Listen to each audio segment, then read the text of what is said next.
Stein, President, 5 Points Bank of Hastings. On behalf of our shareholders, directors, and staff, I would like to thank all of our great customers for helping us become the fastest growing bank in Hastings. I would also like to invite everyone in the Hastings area to stop in and visit with one of our bankers and learn how we can be your bank for the long run. Locally owned, locally managed, 5 Points Bank, the better bank. Member FDIC.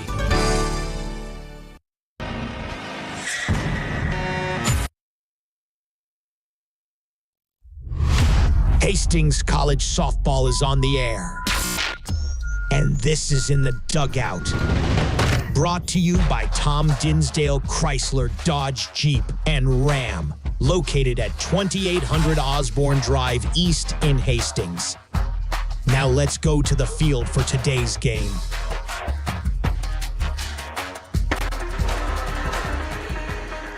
Osborne Drive East in Hastings.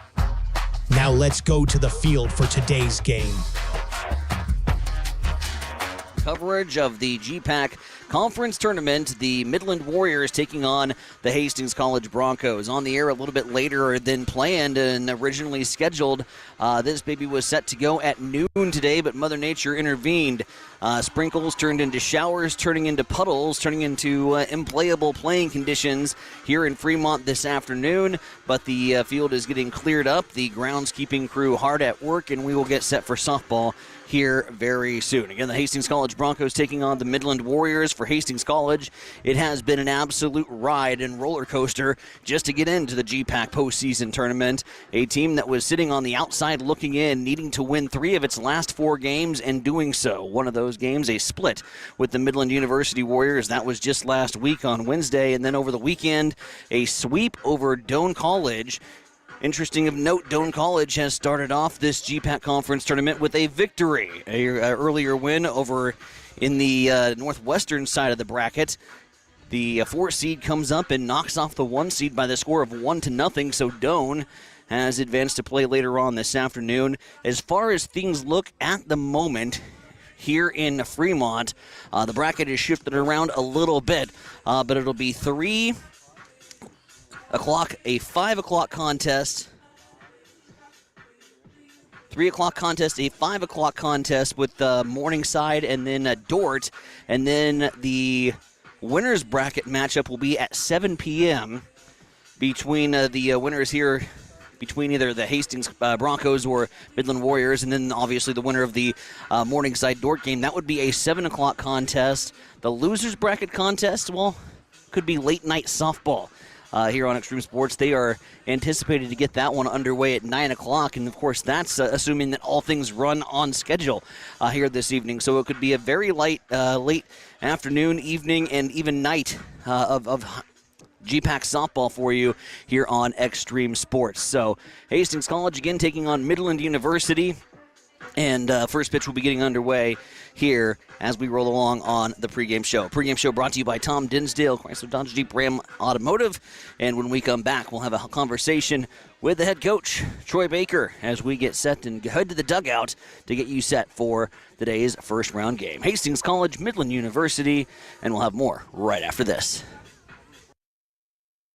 There's a noticeable difference when you walk into Tom Dinsdale CDJR in Hastings. You can't miss the exceptional customer service that we're known for, or the huge emphasis we place on providing unsurpassed vehicle service with experienced technicians and quality parts. And of course, we think big when it comes to giving back to the community that has supported us for so many years. At Tom Dinsdale, we take tremendous pride in serving our friends, family, and neighbors throughout central Nebraska. See for yourself. Stop by Dinsdale CDJR today. Hastings College softball coverage continues here on Extreme Sports as we get set for the GPAC Conference Tournament. Excited to be out in Fremont today as the Hastings College Broncos get set to start their conference tournament quest with a rematch from a matchup just a few weeks ago with the Midland Warriors. A Wednesday afternoon split, a needed split for the Broncos to be at this stage. They take care of business against the Doane University Tigers this past Saturday, and now joining us in the dugout for a few good minutes is as we get ready for this one. Head coach Troy Baker joining us on the show. And first of all, Coach, congratulations on getting to this stage here in the GPAC postseason. A lot of needed victories down the stretch. Your girls go 3 of 4, and they needed every single one of them to get to this stage. But not only getting to this stage, but getting a 7 seed here and being in the Fremont bracket. Just talk a little bit and recap kind of the road to get to this stage and how well your girls performed down the stretch. Yeah, first, thank you. Appreciate it. Getting the 7 seed is very good. I'm not saying it's easier by any means. Midland, Northwestern, you flip a coin. It's shorter. It's great for me. It's just getting down there. It's going to be, a lot quicker. But great competition that we're going to see down there. And, it starts tomorrow with, a very solid ball club, very familiar. We saw them last Wednesday. We've already kind of prepared for them yesterday at practice. Today we'll work on what we saw from their pitchers. Again, it's going to be interesting to see what, Midland does from a standpoint. Are we going to see the pitcher who their ace is that we beat, or their number 2 who we lost to? So it's a flip of a coin. They're very similar pitchers, like to keep the ball away from us. And, hopefully we'll make some adjustments and come away with a huge win for our program. We'll talk more about Midland in specifics, but as we open up the Fremont pod, if you will, the 4 teams here, I think 4 teams that, when you pick up the split against Midland, played well against Morningside, the head scratcher against Dordt, an opportunity to potentially right the ship on that, so to speak. But you look at all 8 of these teams in the GPAC, and I think on any given day, anybody can beat anything, and that's anybody, and that's GPAC softball for you. And I think the same is true here when you take a look at the past chances that we've had throughout the course of the season. We've all said it was not a 22-20 team, but just talk about and I think the same is true here when you take a look at the past chances that we've had throughout the course of the season. We've all said it was not a 22-20 team, but just talk about the mentality here as. Great teams come through Hastings. I've seen some great teams that we have faced on the road. We've won some of these things on the road, at home, whatever. So my job is to basically keep them calm, because was there a handful that played at Morningside a couple years ago in the first round of GPAC that upset Morningside, who was probably a huge favorite going in that game against us at that time? And that's the experience of Alexi Mudloff, a Sam Skinner, Lauren Schneider, Isabel. They were all part of that team that went down to Morningside and knew exactly what it all meant. Stakes are just a little higher. The intensity is a little bit higher. But it seems like we've played better on that. Went down to Morningside and knew exactly what it all meant. Stakes are just a little higher. The intensity is a little bit higher.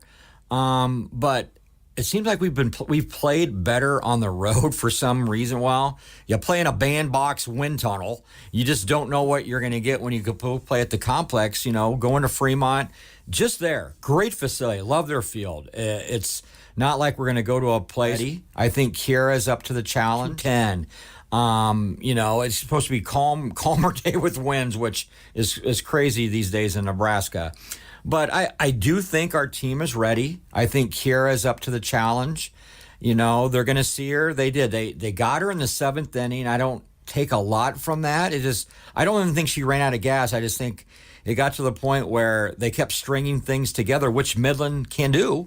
And, hopefully, we come away with a great performance for whoever, we played during the tournament. Stakes are higher with the conference tournament and with the finality of everything that surrounds those circumstances. But also, I think maybe a side point on this game, and you mentioned it a little bit in the post-game show after we knocked off Doane.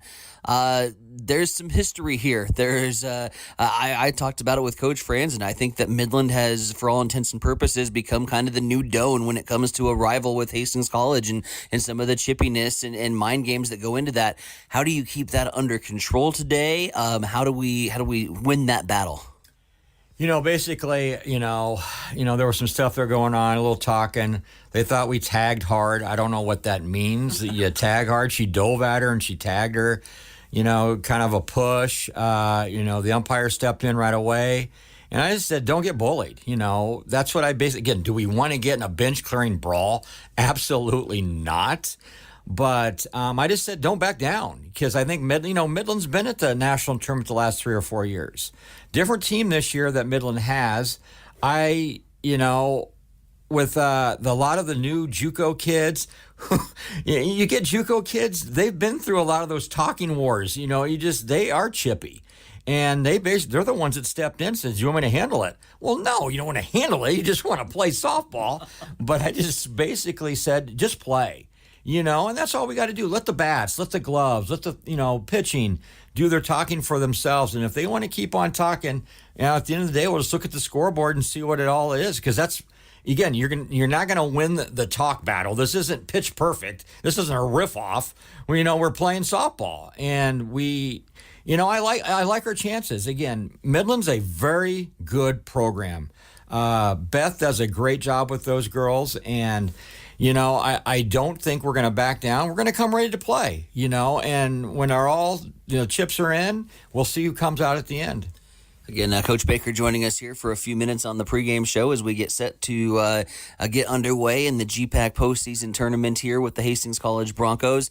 Bumps and bruises, nagging injuries, always a concern at this time of year. Ana Medeiros, I think, was kind of a big question mark after Doan. What's kind of the word, at least in the early portion of this week, as far as her hamstring is concerned? It's not great. She's got a strain. She's going to be in the lineup as a hitter for right now. That means Lauren Lee's going to have to catch, every inning unless she gets hurt. And we have a third catcher. Maggie McLean can do a good job, but she hasn't played a lot of varsity softball. But Anna, is a little disappointed. She's not the fastest kid in the world anyway, but she's very nimble for how big she is. She's got great feet around first base, and she can throw as a catcher, and she's got good leadership. But she will be in the lineup, and I told her I don't want you to, ball in the hole. I think she got a base hit in right field, and they tried to throw her out from right field on Saturday. I think that's where it started. She strained a little bit, and then she hit one in the later innings of game 2 and strained it, and she just feels like it's a big time. Like, if I push it, I'm going to snap it. Our trainer will be there. She'll have her ready to go. And as long as she's in the lineup, I think that takes pressure off. Lexi hitting behind her, Lauren Lee hitting in front of her. Just to have Anna in the lineup at some capacity is going to take a lot of pressure off the whole team. Coach, lastly, before we get set to get underway here, let's just talk about, I don't know if there's a rah-rah speech at this point that you give them before they take the field, but what's kind of the message here as we get set to make a postseason run? The basic thing that we talked about, yesterday, and we'll talk in today. I know they're going to have a team dinner together tonight. The captains wanted that. Have fun. This is what you play for. Last year we were out of it, and to fight to get to the point that we are, enjoy it, because you don't know what's going to happen next year after. Just go have fun, leave it out on the field. And that's what I told him that a couple weeks ago. We lost game 1 to Morningside, and I gave him a speech. No regrets. Don't regret anything that you do on the field. Play as hard as you can.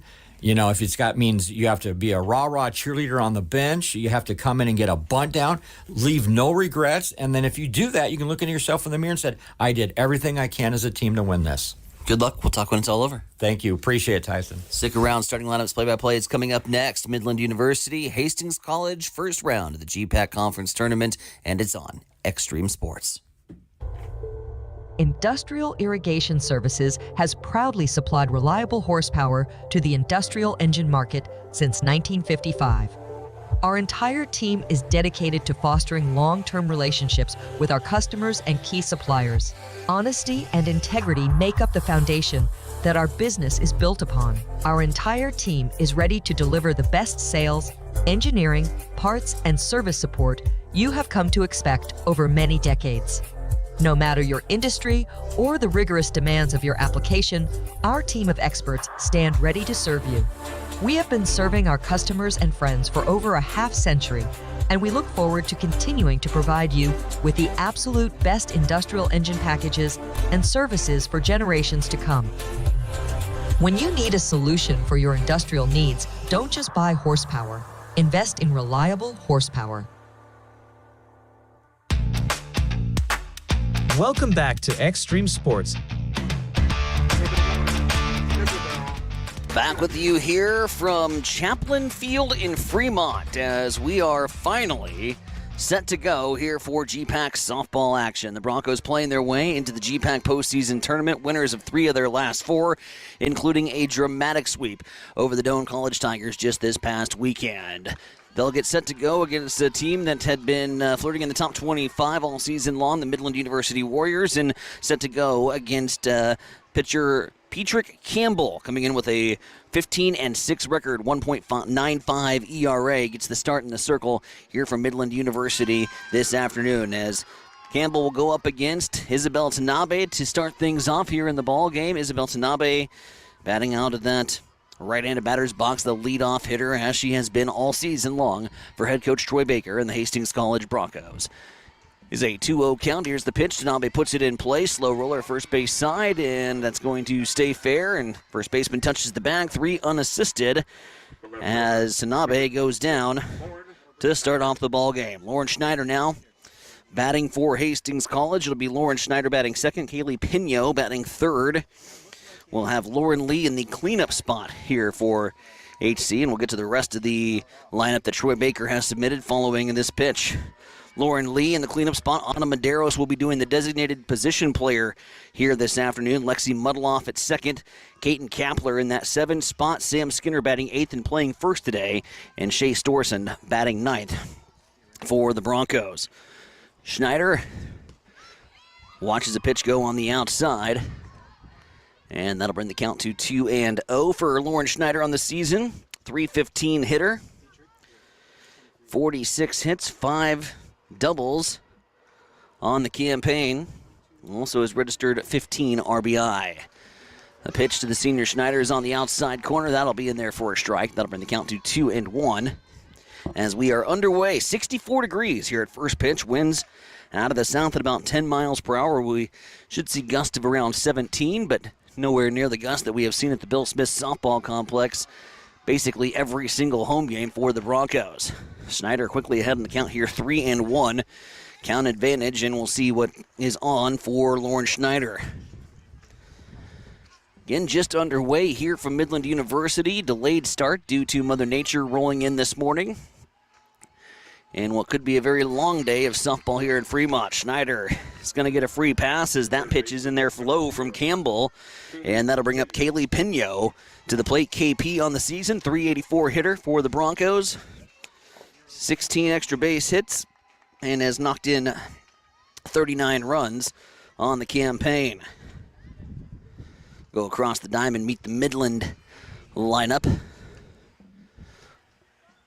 Following this pitch, as Pino squares around, they're going to throw back towards first to try to nab Schneider, but no go. Up the middle, Raining and Reimers for Midland. It's Floro at first base, Barrientos at third. Campbell doing the pitching. Lemley is the battery mate behind her at the catching spot. Shepard, Crafton, and DeHunwa out in right field, respectively. Check swing goes too far there for Pino. So with Schneider aboard at first, Pino looking to put her in scoring position as the count is even here at 1-1. Pitch on the outside corner does paint the black in there for a strike. That'll bring the count to 1-2. As Campbell looks in and gets a sign from Lemley. Rocks back and fires too far on the outside there. Evens the count at 2-2. Lauren Lee waiting in the on-deck circle for Lauren Lee. Team leader in home runs for the Broncos, hitting half of their home run total this season with 6. And like to put extra ducks on the pond there. Nice whip from Pino, but a beautiful grab at shortstop from Reining as Reining lays out and grabs that and robs Pino of potential extra bases there. That was destined for the gap. A line drive right to short. Hard to look out there for KP. So now Lauren Lee steps up to the plate with 2 down. As Reining makes the best defensive play so far here in the contest.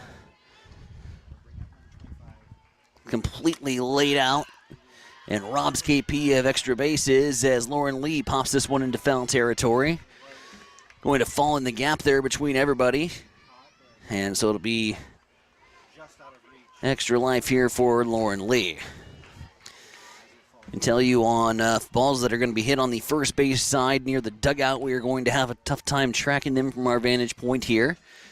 Also down the third base line, a little canopy for the fans will be a little bit in our line of sight, but other than that, we're not complaining because we're dry out here as Lauren Lee hits this one out towards right field, and tracking it is DeHuan, and DeHuan makes the out for Midland as Lauren Lee is retired on the F9. So just 1 walk in the inning, 1 left on base for the Broncos. No runs, no hits, no errors. Midland coming to bat. You're listening to GPAC Postseason Softball, and it's on Extreme Sports.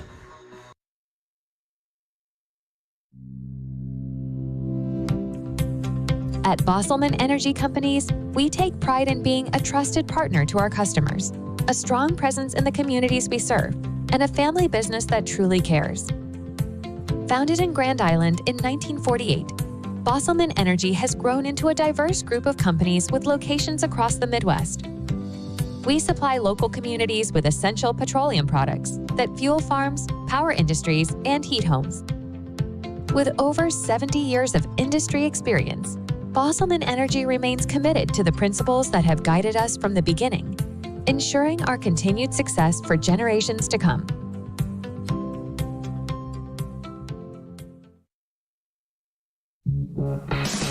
You are listening to Extreme Sports, Central Nebraska's new home for sports. Back at Chaplin Field here in Fremont, Tyson Nevronic with you on Extreme Sports. Midland University, Hastings College for opening round of Great Plains Athletic Conference postseason softball. And in the circle for Hastings College, the ace of the season, KB, Kira Brock. 13-8 record, 3.02 ERA, 22nd appearance on the campaign, has 3 shutouts to her name, 17 complete games, 55 strikeouts on the season, and she has been an absolute strike thrower for the Broncos this season. Good defense around her has made for some quick games for KB and some long innings and low pitch counts as well, as she has gotten deep into games and kept the pitch count low and loves throwing strikes, but behind the count here, 2-0 as we talk. Reese Floro, the leadoff hitter, starting things off. What an incredible season she's put together here for Midland University. 442 hitter on the season, 25 runs batted in, and now is going to have extra bases to start off the ball game as jumps one off the right field wall in the gap, and on this third pitch of the at-bat, Reese Floro is in scoring position with a leadoff double. Number 4, Maddie Riley. That'll bring up Maddie Reiling now to the plate. Reiling on the campaign. 450, no, excuse me, that's the slugging percentage. A 396 hitter for Reiling. 34 runs batted in. As she pops this one on the first pitch straight away to center field, and Storsend is there for the out. So an F8. Let's meet the Hastings College defense up the middle, the same. Tanabe and Mudloff. Pino at the third base bag. It's Sam Skinner getting the start at first in place of Ana Medeiros, who is just doing the designated position player due to a strained hamstring. Lauren Lee will be doing the catching. Schneider, Storsend, Cap, left to right out in the outfield. As now coming up to bat, Izzy Pagon, the designated position player, hitting .380 on the season, 5 home runs for the Warriors, with 1 on and 1 out here in the ball game. The pitch from KB, outside and a little low. And that'll even up the count here at 1 apiece.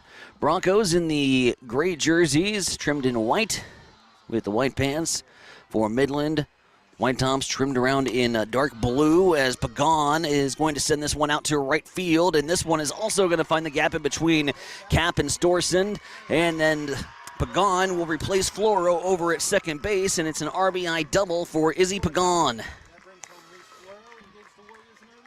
Midland out on top, 1-0 here in the contest. Rest of the Midland batting order. Camden Barrientos, third baseman, cleaning things up. J.C. Reimers playing second, hitting fifth. Alexis Shepard hitting sixth. Jenna Lemley, the catcher, hitting seventh. And Sophie DeHuan out in right, batting eighth. Ariana Crafton out in center, rounding out the 9 for Midland University. Again, Midland winning the top seed here on the Fremont side of things in this 4-team pod as they split between Northwestern and Midland University. This particular bracket will see Morningside and Dordt directly following this contest. Winners bracket slated for 7 o'clock, the losers at 9. As this pitch is on the outside corner, Peyton Black is KB as Barrientos goes down on strikes. First strikeout for Brock here on the afternoon. So that'll bring up J.C. Reimers. And Reimers, 347 hitter on the season. 1 home run, 11 extra base hits, including 1 triple. And a runner at second base. Be a big opportunity for KB to get out of danger here and strand the runner at second. 2 doubles, one by Reese Floro, the other by Izzy Pagan. Have the Midland University Warriors on the board first here this afternoon. And again, a thank you for joining us a little bit later than originally scheduled. But we're in for the long haul here on a Wednesday afternoon from Fremont. Pitch on the outside corner. Reimers looking at that one all the way. That'll even up the count here at 1-1. Pagan at second, Reimers at the plate. KB trying to dance out of a little danger here as this one is hit straight away center field, and this one is going to drop in front of Storsund. Storsund's going to come up firing towards the plate. Lee now cutting towards second. Mudloff is there to apply the tag. The run will come across to score, but a heads-up play by Lauren Lee to get Reimers trying to get greedy and getting that extra base. So it'll be a RBI single and then cut down at second base, and 2 runs will score in the inning for Midland. Warriors 2, Broncos nothing. Let's go to the top half of the second. You're listening to GPAC Softball, and it's on Extreme Sports. If you experience air conditioning problems this summer, call the experts at Ruts Heating and Air Conditioning of Hastings.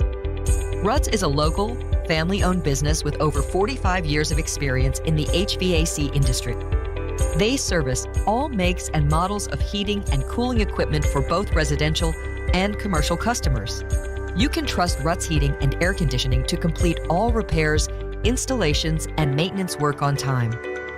If you're shopping for a new air conditioner or heating system, remember Ruts Heating and Air Conditioning. They have a broad range of systems to choose from. Ruts Heating and Air Conditioning. Call 402-463-4853.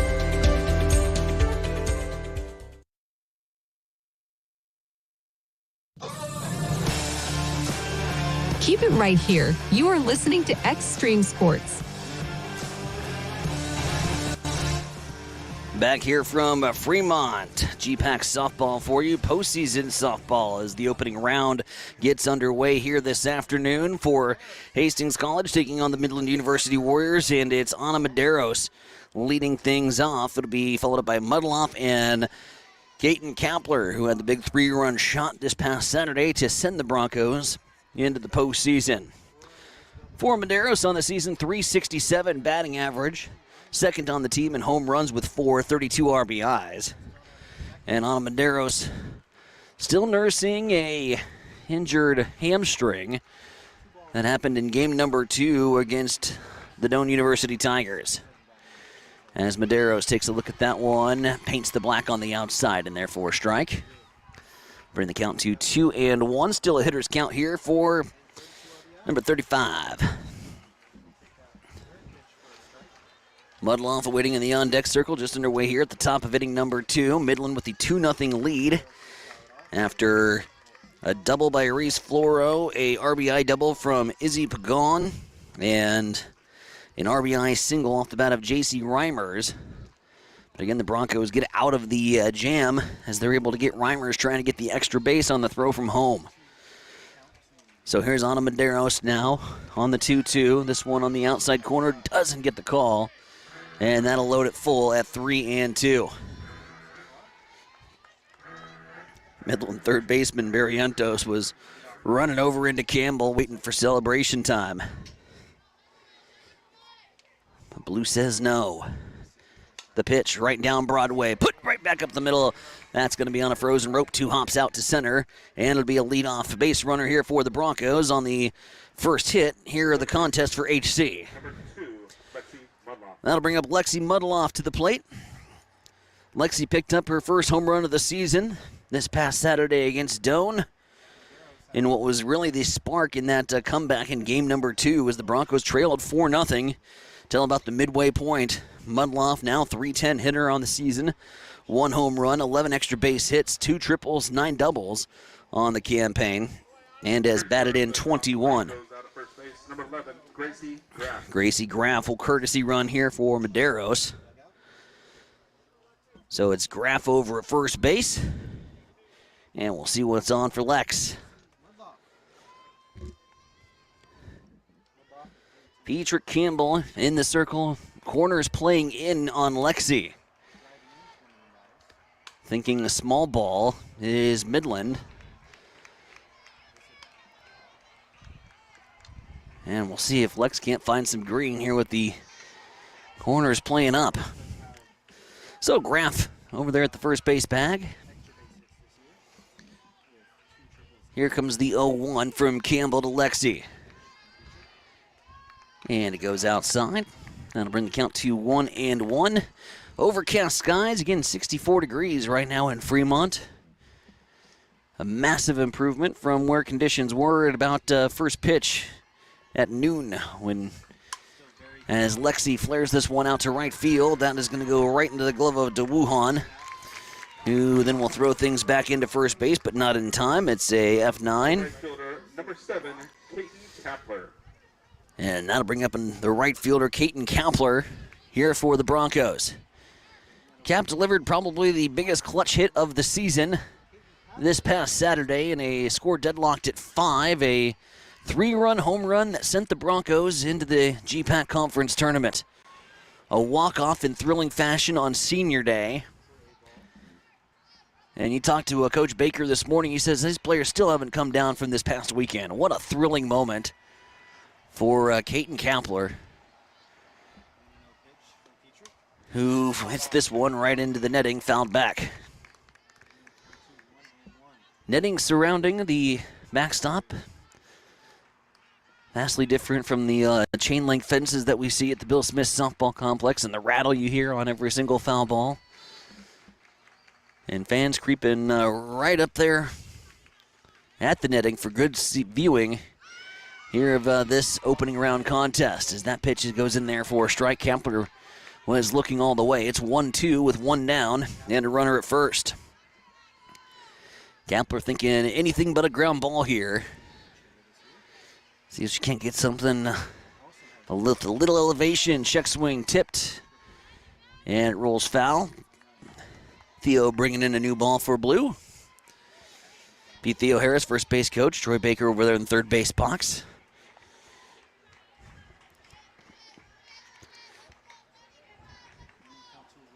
As it's a 1-2. Here to Cap, it goes outside. And now counts even at 2-2. Cap at the plate, Sam Skinner awaiting in the on-deck circle. Broncos with 1 on and 1 down here in the top half of the second inning, trailing 2-0 to Midland. After 3 hits against KB in the bottom half of the first for the Warriors. Count's going to sit full, 3-2.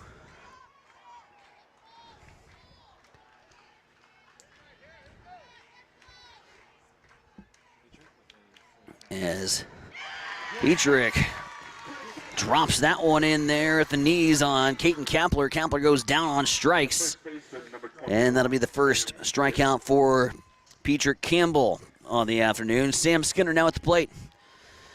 Skinner, missing a good majority of the season due to injury, is more comfortable at the hot corner, but due to the hamstring for Ana Medeiros, is anchoring the first base bag here this afternoon.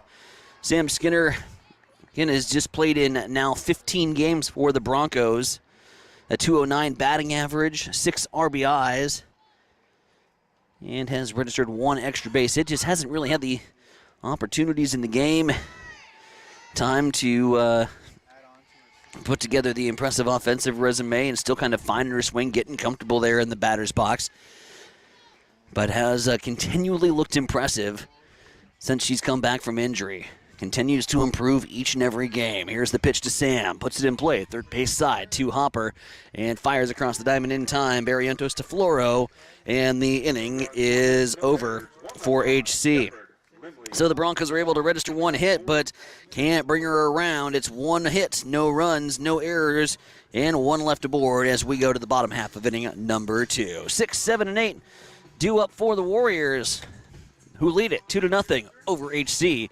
You're listening to GPAC Softball on Extreme Sports.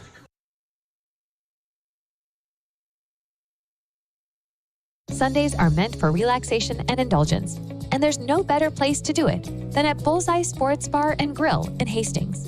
Enjoy the Sunday brunch buffet from 10 a.m. to 2 p.m., featuring an irresistible spread of breakfast favorites that will make your taste buds dance.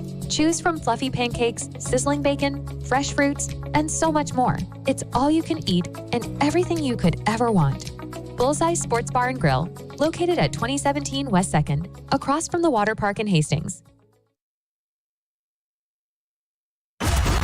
Bored of the same old sports coverage? Get on the cutting edge of sports with Extreme Sports. That ball hammered deep toward left into the well. That ball is gone! The biggest plays, breaking news, and we can't forget the best sports talk. Let's be great! Let's be great! We are Extreme Sports. Back with you here from Chaplin Field in Fremont. Opening round coverage of the GPAC softball tournament. Again, a shocker over in Northwestern today as Northwestern fell to Doane University by the score of 1-0. The Tigers upsetting the top seed in the GPAC bracket and sending them into the consolation ladder. And that's a team that Hastings College just got fresh off of sweeping. So Doane turns around and picks up the 1-0 shutout. Faith Molina was in the circle today for Doane. Alexis Shepard now leading things off here for the Warriors in inning number 2. Shepard, a .282 hitter, 28 RBIs, 8 home runs on the season, and Shepard gets one right down the pipe there. To Hopper over to third, fielded in time and fired across the diamond. Pino to Skinner, and there's one away. 5-3 put out to start off inning number 2. Jenna Lemley now heads to the plate. The backstop here for the Warriors, .299 batting average, 19 RBIs. That's just 3 extra base hits on the season as KB will go to work here on the bottom half of the order now for Midland. KB off speed. Doesn't get the call, close. Nibbling for that outside corner.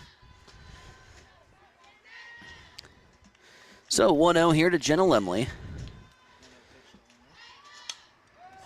This one will be fouled back and out of play.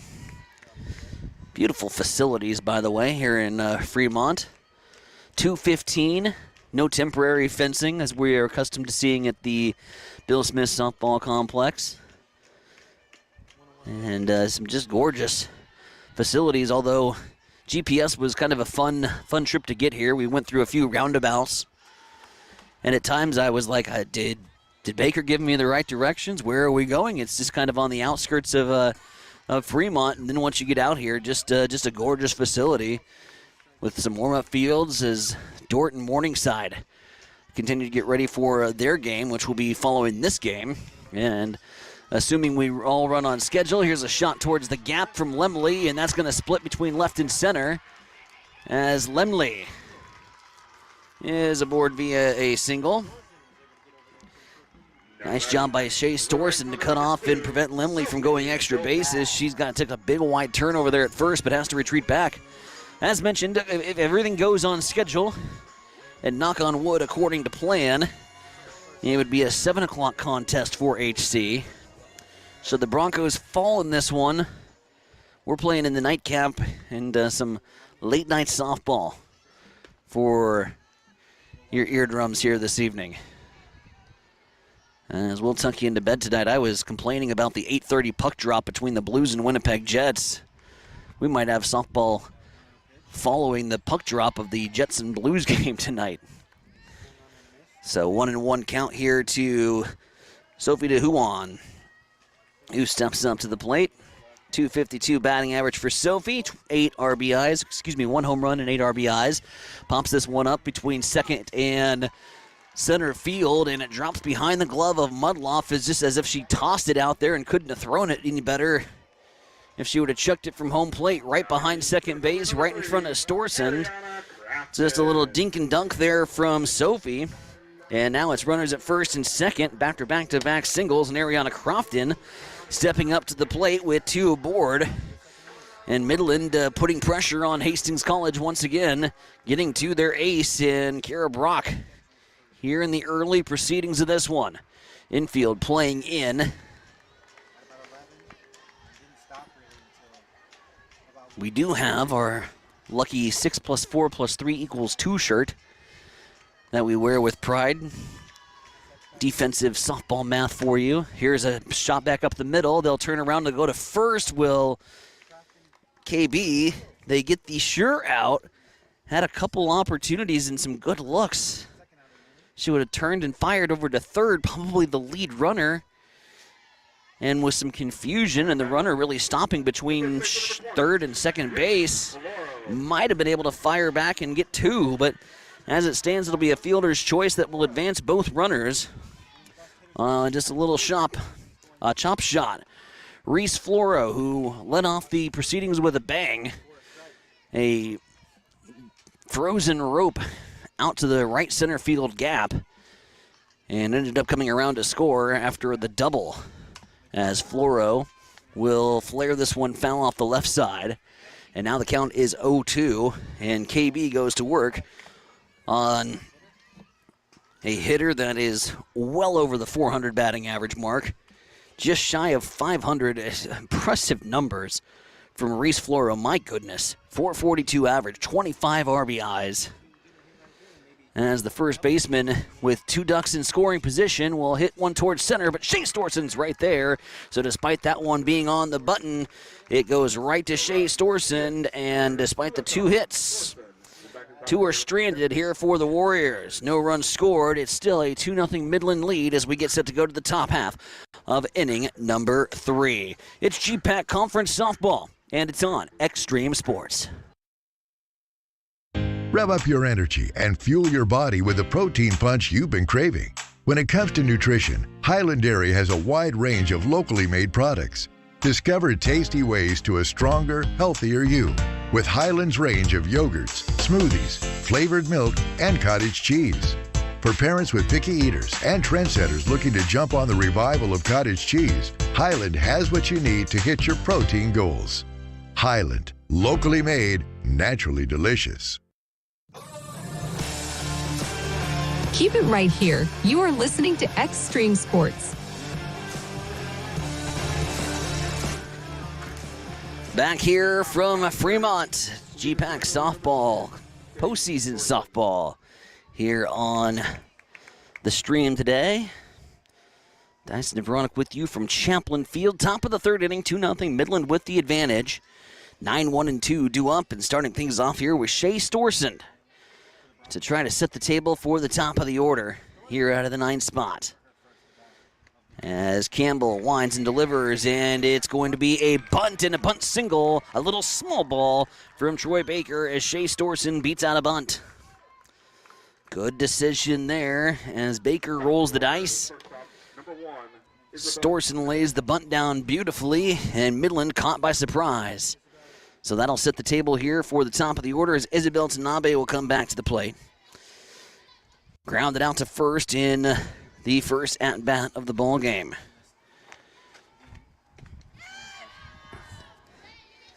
Izzy on the season, .331 hitter, 12 ribbies,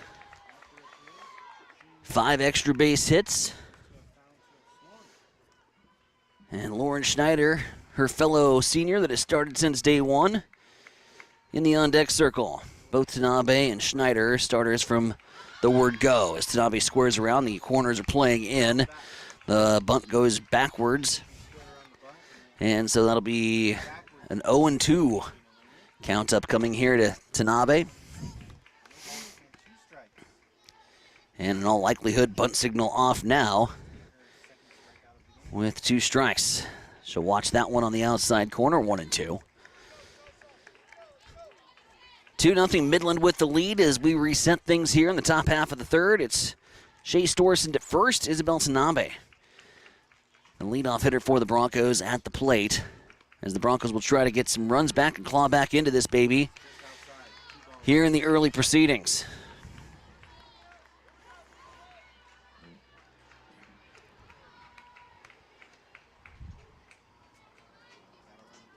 Campbell, patient in the circle, checks the wristband, rocks and fires, and throws that on the outside, and that'll bring the count full here, 3-2. Nice job by Isabel Tanabe to battle back and work this full. She was behind the count early on after 2 missed bunt attempts and couldn't lay one down. Here's Campbell, and fires that one on the outside corner, a free pass.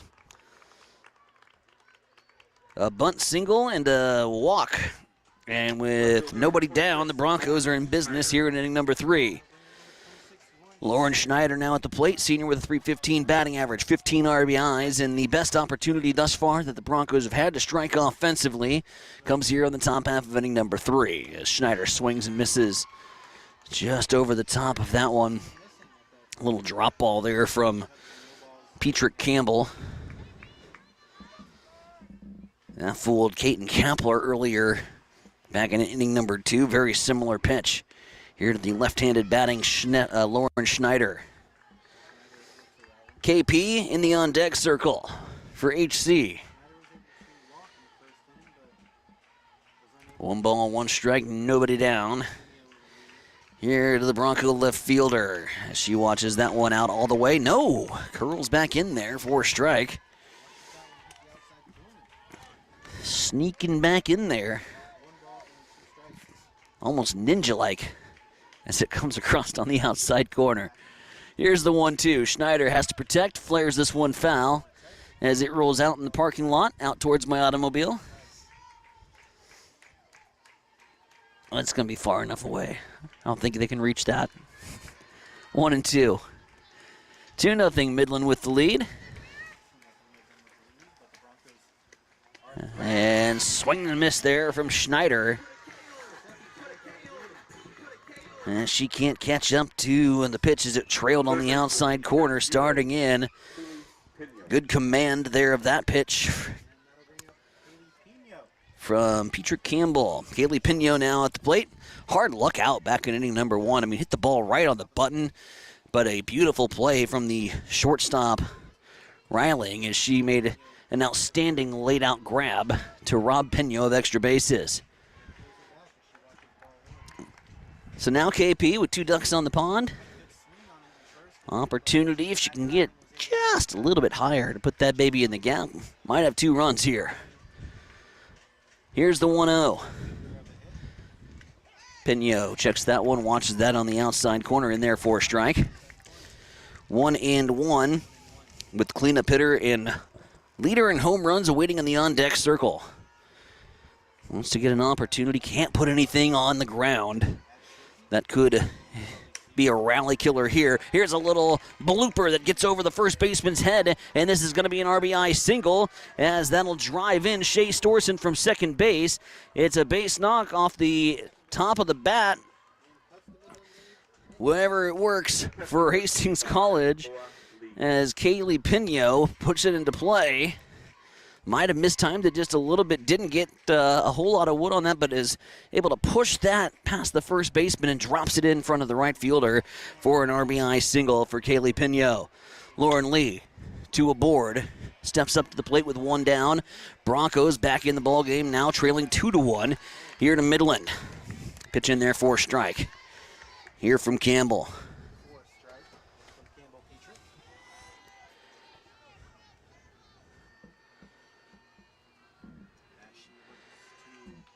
Here's the pitch. Swung on.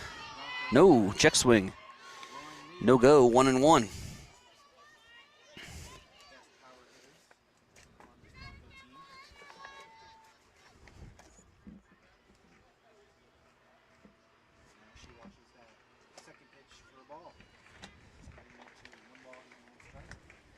Lauren Lee. Watching that one go low. 2-1. Campbell Petrick. Not Petrick, Campbell. They wrote it the other way around on the lineup card. Figuring it out here in the third. 2-1.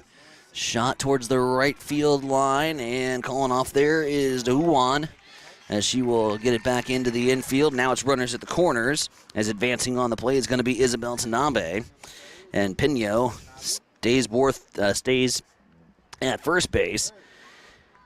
It'll be a fly out to right for Lauren Lee, which will bring up Anna Medeiros.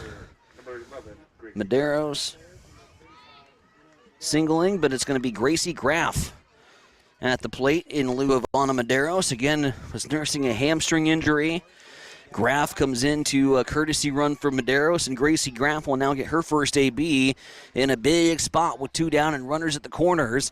Broncos have the tying run at third base if Graff can keep it in play. Or if you can extend the inning and get Lexi Mudloff at the plate. Mudloff's got to be feeling pretty good, especially after that solo shot this past Saturday against Doane. As Graff looks at the 1-0. That's right across the heart of the plate for a strike. Gracie hasn't appeared in a whole lot of plate appearances yet for the Broncos. 286 hitter on the campaign. Just one extra base hit. Runners at the corners here for Gracie. Off speed, swung way out in front of it there for Graff. And now is behind in the count 1-2. Petrick trying to dance out of danger after the Broncos got two on with nobody out. But now with runners at the corners here, it's Graff trying to extend the AB. 2 balls, 2 strikes. 2 on, 2 out. Deuces wild here from Chaplin Field in Fremont. The 2-2.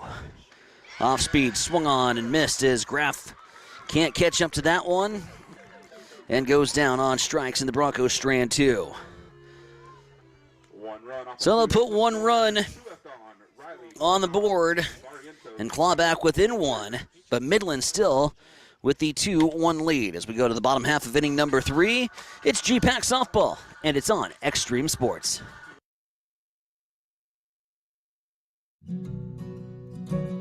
Celebrate Mom with the gift of beauty this Mother's Day. Show your love with a stunning bouquet from Bob Sass Flowers. Our fresh, handcrafted arrangements are perfect for the woman who means everything. Find all our Mother's Day specials on our website at bobsassflowers.com. Call 402-462-2179 or order online today to schedule your delivery or pickup. Located at 2618 West 2nd Street in Hastings. Serving Hastings since 1955.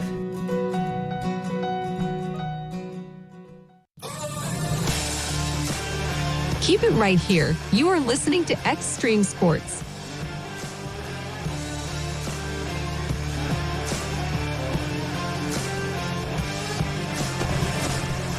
Back with you here on Extreme Sports. Bottom of the third we go. Midland with the 2-1 advantage over Hastings College. Hastings College striking back for 1 in the third after Shea Storson led it off with a bunt single and was manufactured to come around to score.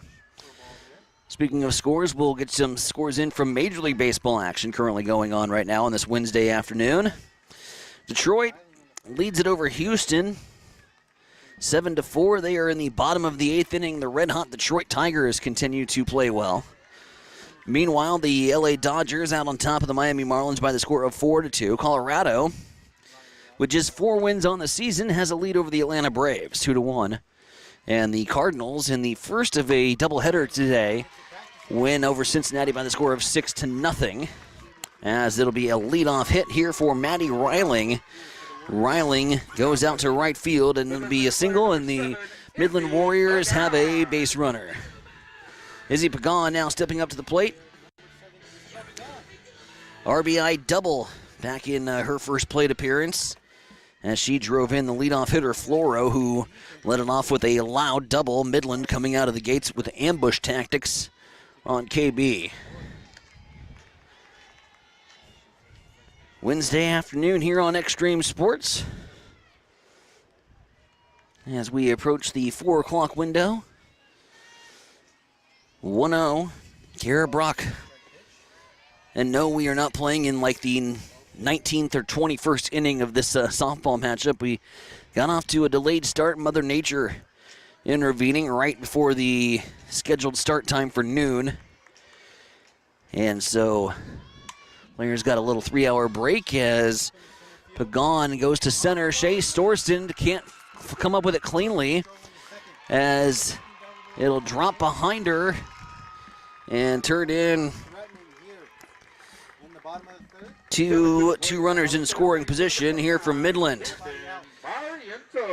E8 scored there for Shea Storston as he's unable to come up with the ball cleanly. Just got behind her and kept carrying and then just simply lost sight of it. As that'll fall in for an E8 and advance Reiling over to third.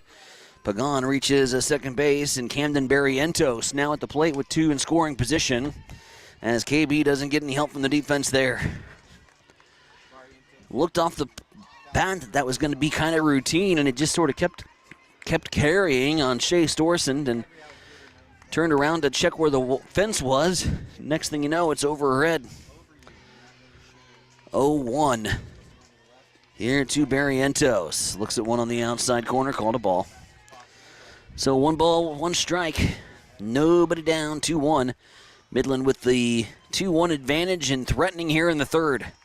Right after Hastings pulled within 1. Here's the pitch to Camden as she will foul this one back and out of play.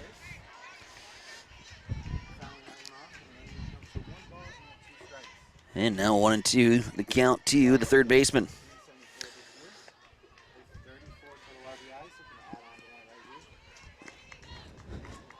Two in scoring position. Here comes the 1-2. KB looking for strikeout number 2. Off-speed pitch just misses on the outside corner. Well, the location don't change much, kid. Make it 2-2. As Barrientos will pop this one straight up the chute. It'll be Skinner there to retire. Barrientos and an infield fly ball is exactly what the Broncos were looking for. J.C. Reimers now at the plate. Reimers hit the single and tried to advance as the throw came home, and very alertly Lauren Lee realized that they had an opportunity for an out and threw it right back to Lexi Mudloff, and they were able to get Reimers. She got credit for the RBI single, however, as the run did come across to score.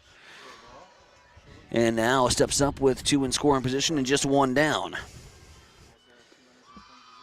KB delivers, and Reimers hits this one into foul territory.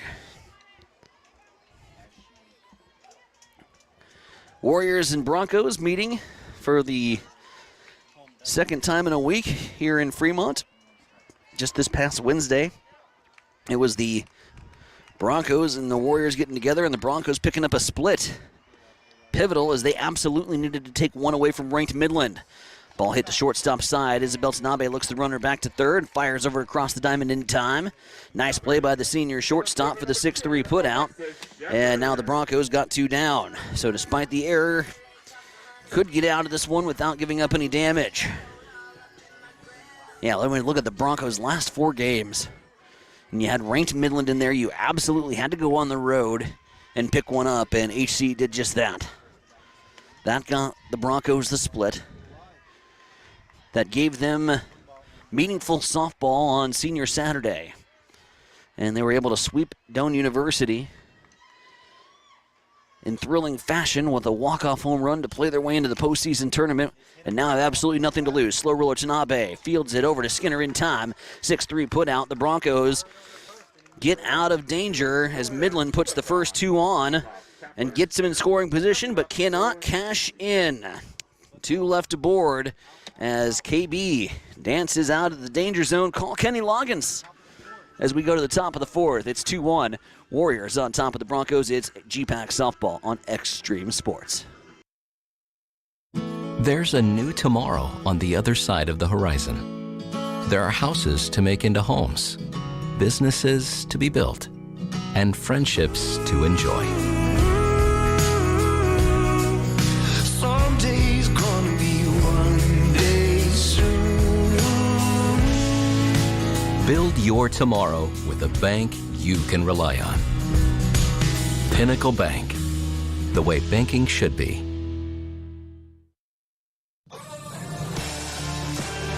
Keep it right here. You are listening to Extreme Sports.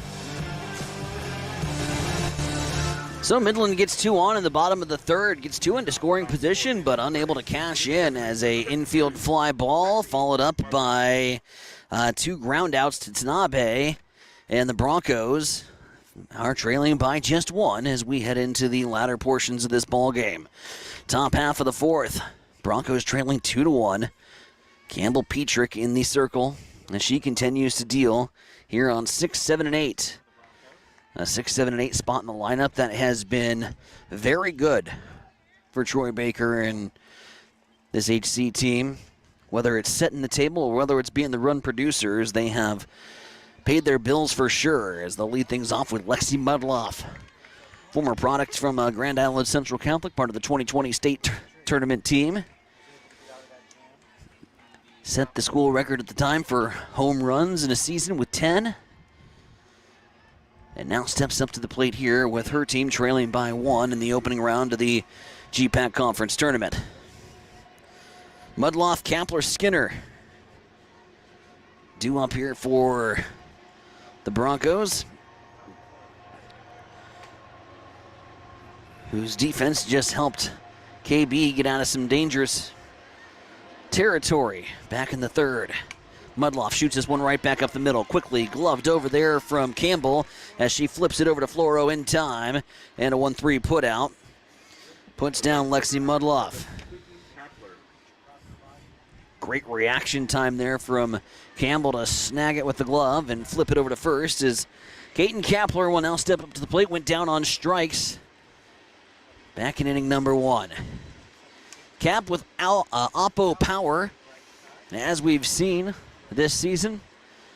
And we don't have to flash back too far. It was just this past Saturday, the 3-1 walk-off. With, mind you, winds blowing in at the Bill Smith Softball Complex, which is a lot harder than it sounds. That plays gale force when the winds are blowing in on field number 1. And that almost plays 250 feet at some times. But Kapler found a way, pushed it out to right field, and the Broncos walked off winners over Doane. Now steps up to the plate with their team trailing by 1. Another clutch opportunity, but this time probably just trying to get something started for the Broncos. Put a little traffic on the base pass, perhaps. Pick up her teammate Lexi, who just grounded right back to the pitcher. Kapler looks at that one on the outside corner, and it's 1-2. 4th inning action here from Chaplin Field. Part of this complex out here, just on the outskirts of Fremont. Kapler watches that one on the outside corner. Good patience there from Kaiten Kapler. I'm not quite sure how you lay off that one. Just missed. And the 2-2 is upcoming.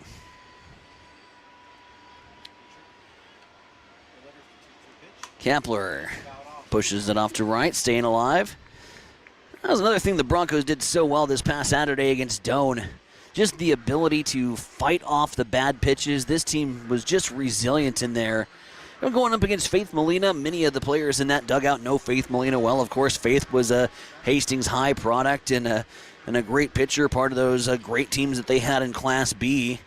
Knew what she had in the circle, but just continued to wear down that arm and wear down that arsenal and force her to come across the plate. And when they did, or when she did, I should say, Broncos made her pay. So if we can get some more at-bats like that, get deep into this contest, make Campbell work a little bit, advantageous for the Broncos moving forward. Pitch on the outside, just misses maybe a little low too, and that'll bring the count full here for Caton Kampler with Sam Skinner awaiting in the on-deck circle. 2-1, Midland with the lead here on HC. Campbell rocks and fires, and this one flared foul. Caton Kampler taking a page out of a Bee Gees song and staying alive. Or Gloria Gaynor will survive. Take your pick. Both are earworms and had me rocking down Highway 77 today. Here's the 3-2. Inside, and Kampler draws a walk. Very good at-bat for Caton Kampler. She works from being behind in the count to flare off a couple foul and eventually work the walk. And the speedy Caton Kampler is aboard at first base. That'll bring up Sam Skinner now to the plate. Skinner again now anchoring the first base bag, typically at the hot corner for the Broncos, since she has come back off of an earlier knee injury this season.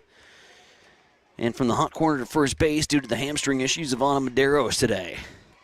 Medeiros did start the game as a designated position player. Got a single, was courtesy run for by Gracie Graff, and then Graff came in the most recent at-bat, so unclear at this point whether it was bad news from the training staff or not, but we'll see if Medeiros doesn't come back here in the ball game as Skinner gets set to take a few hacks here. 1 ball, 1 strike, 1 down, 1 on. One's across the board. As that pitch catches the outside part of the plate and maybe just above the knees too. 1-2 as we start to hear a little chatter from the Hastings College side of things, letting Blue know what they thought of the call. Here's the 1-2 outside, and Skinner holds off. She wanted to go after that. Knows got to protect with 2 strikes, but big upper body strength to pull that bat back and keep from going around. Here's the 2-2 as Campbell goes to work. Slow roller, second base side, 4-6. Not going to get it in time for 3 as Sam Skinner is able to beat it out. So the 4-6 put out, fielder's choice. 2 down, and Shea Storson at the plate. Shea laid down a beauty of a bunt back in inning number 3 and was able to get come around to score the Broncos' only run so far of the ball game. Coming off a Kaylee Pino, KP RBI single. And we'll see here if Storson can't rip one down the line. We got speed on the base paths and Cap, as well as Shea. Third base playing in. Shea's going to go ahead and take a running cut there. A little slap hit opportunity, but fouls it off towards the netting here at Champlin Field. Good crowd on hand as they continue to shuffle in. Also, many awaiting the Morningside Dort contest, which is following this baby. Chopped foul there from Shea. And Skinner will retreat back to the first base bag, 1-2. As Shea's down to her last strike here of the inning. Broncos trying for a little 2-out rally. Swung on and missed as Shea goes down, trying for the slap hit. And another strikeout there for Petrick. That will be her 4th of the contest. As the Broncos leave on a base runner, Kapler is able to walk but can't be advanced any further. No runs, no hits, no errors, one left aboard. Let's go to the bottom half of inning number 4. Midland leading it over Hastings College by the score of 2-1. You're listening to GPAC Softball on Extreme Sports.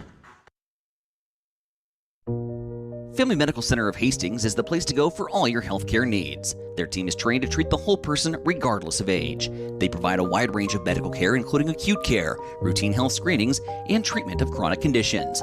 They're dedicated to providing you with the best care in the most cost-effective manner. Family Medical Center, as an independent clinic, has served the community for over 65 years. Your family's home for healthcare. 1021 West 14th Street. Proud to support all area student athletes. Extreme Sports, the ultimate destination for sports enthusiasts. This is the greatest record in the history of sports. Broadcasting live 24/7. Just have some fun out here, and enjoy the journey of all this of trying to get 16 wins and going after a gold trophy. We give the people what they want. I am a huge sports fan. I love sports. 2-1, Midland with a lead over Hastings College as we get set to go in the bottom half of inning number 4. Tyson Vronick with you here on Extreme Sports. Hastings College softball in the GPAC postseason tournament. Broncos officially a 7 seed, Midland the 2, but Midland the host as they break up into quadrants of 4. Northwestern the other host as they fell in earlier action today to Doane by the score of 1-0. So Doane picking up the opening round shocker to lead off this tournament as they knock off the top seed but send Northwestern to the consolation ladder. Jenna Lemley takes a big hack at that one out the left field side, and that one ends up getting caught out in foul territory there. I told you we would have a trouble out in foul territory as there's a little bit of an overhang that covers some of the temporary bleachers here on the third base side. And that obstructed our view there, but Jenna Lemley goes down. It was Schneider with the catch in foul territory. So an F7 as that'll bring up Sophie DeWuhan. DeWuhan makes a cut and pulls it back apparently as it's going to be a 1-0. Here's Sophie as KB goes back to work. Rattled a little bit early. That was back in the very first frame where she gives up the 2 runs. Well, that's been the only 2 runs so far given up of the ball game. Another Midland threat was back in the third as they were able to get 2 runners in scoring position, but the Bronco defense works them out of danger. As Isabel Sanabe had 2 straight balls hit to her, and Broncos were able to get out of the jam unscathed. KB going to work here on Sophie DeWuhan.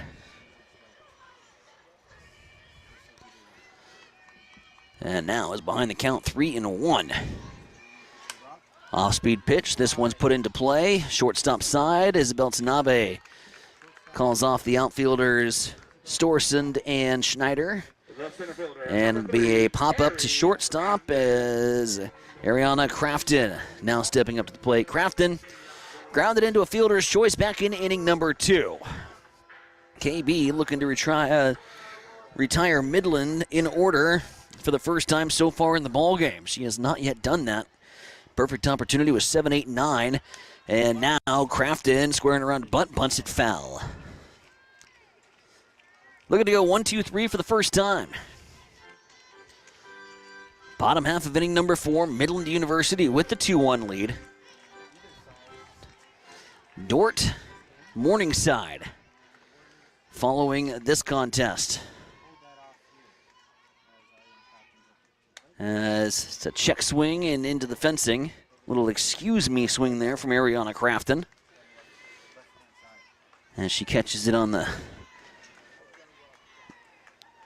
bottom end of the barrel there. Shoots it foul, it's an 0-2. But another punch out, KB. She's got 1 so far in the contest. Now ahead here in the count, 0-2. Little waist pitch, chase pitch. What do you say? Off-speed pitch upstairs. Crafton wanted it for a moment, but lays off wisely. Now it's 1-2.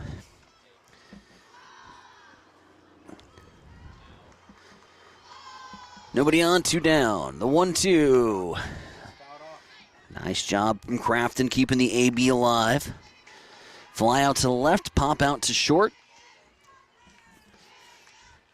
That's how this inning has so far come together for Midland.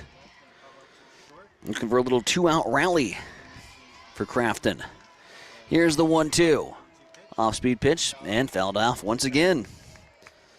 So we'll reload and reset. You certainly, if you get the opportunity, you don't want to bring Reese Floro up to the plate with runners, I mean, obviously in scoring position, but even on the base pass is still dangerous with a hitter like Reese. Especially with all the extra base hits she's been able to accumulate this season. So you want to try to get this one, but Reese Floro is going to indeed come up to the plate. Ariana Crofton fights off a couple waste pitches and is able to put one between short and second as she shoots one right back up the middle. And now Reese Floro steps back up to the plate, exactly the person that you want with nobody on if you're Hastings College faithful. Midland loving it right now. Time is called. Here as we put the oven mitts on the hands of Ariana Crofton.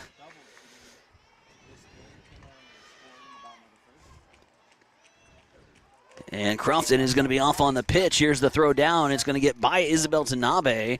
Sliding in and maybe sliding in a little awkwardly is Crofton, and she's going to be slow to get up here.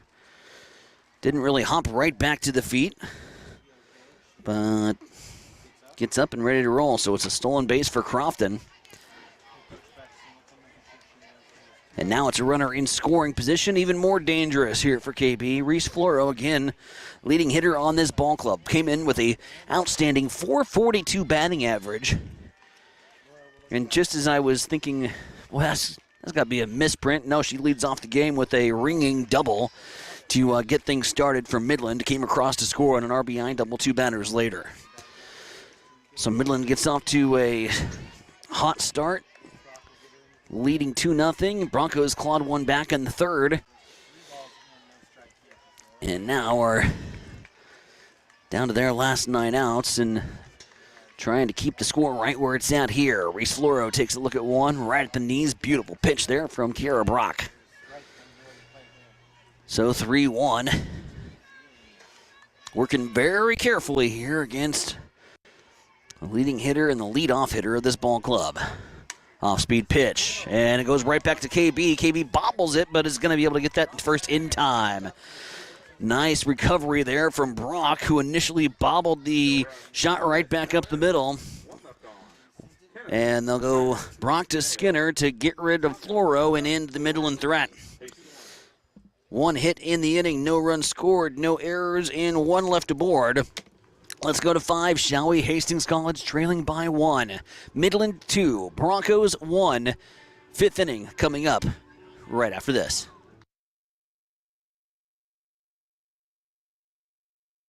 Need a power boost after a serious workout? Stick with the original recovery drink. Highland Dairy's chocolate milk contains 13 essential nutrients, including protein and electrolytes, helping you build muscle and hydrate better than water. Our Chocolicious milk is perfect for building healthy bones in little ones and maintaining bone health in adults. It's chocolate milk with no artificial growth hormones, and it's locally made, so you know you're getting the best for your body. Highland, locally made, naturally delicious. This is Brad Musburger from VSiN. You're listening to Extreme Sports.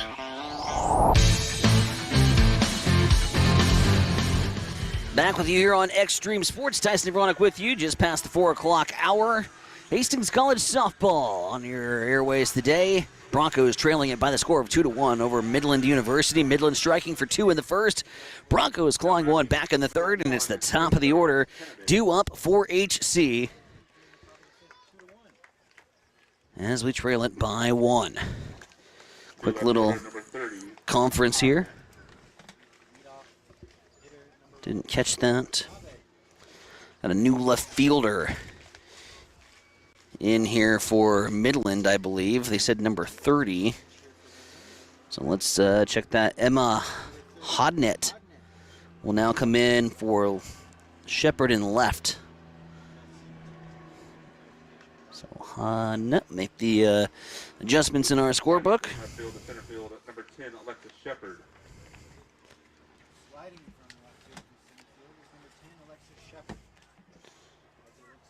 Shepard will move from left to center. Remember, it was Crofton who was a little slow to get up after that stolen base attempt to second base, and don't know if there was additional damage done as Tanabe will go first pitch swinging a little bobble at second. Tanabe's going to be able to beat it out in time. The speed of the leadoff hitter, Isabel Tanabe, taking advantage of the error at second base. The bobble just gives Tanabe enough time to beat down the line, and the Broncos have a base runner. E4, Tanabe's aboard. Lauren Schneider now at the plate. Senior on first, senior at the plate. Here for HC as they try to battle back against Midland. Again, nice recovery so far from KB. After giving up the 2 runs early, Broncos didn't get rattled. Continued to stay the course, trying to just chip away. Here at Campbell. Campbell Petrick, starting pitcher in the circle. Swung on and missed there from Schneider. That goes on the outside corner. And it's an 0-2 here to Lauren Schneider. 0 for 1 on the day. Had a walk and struck out swinging. And looks to try to put one in play here. Gotta keep it off the ground. Infield definitely playing double play depth. Here up the middle. Something to watch for if you're Lauren Schneider.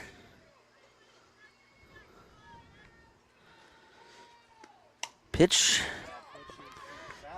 Pushed foul there from Schneider.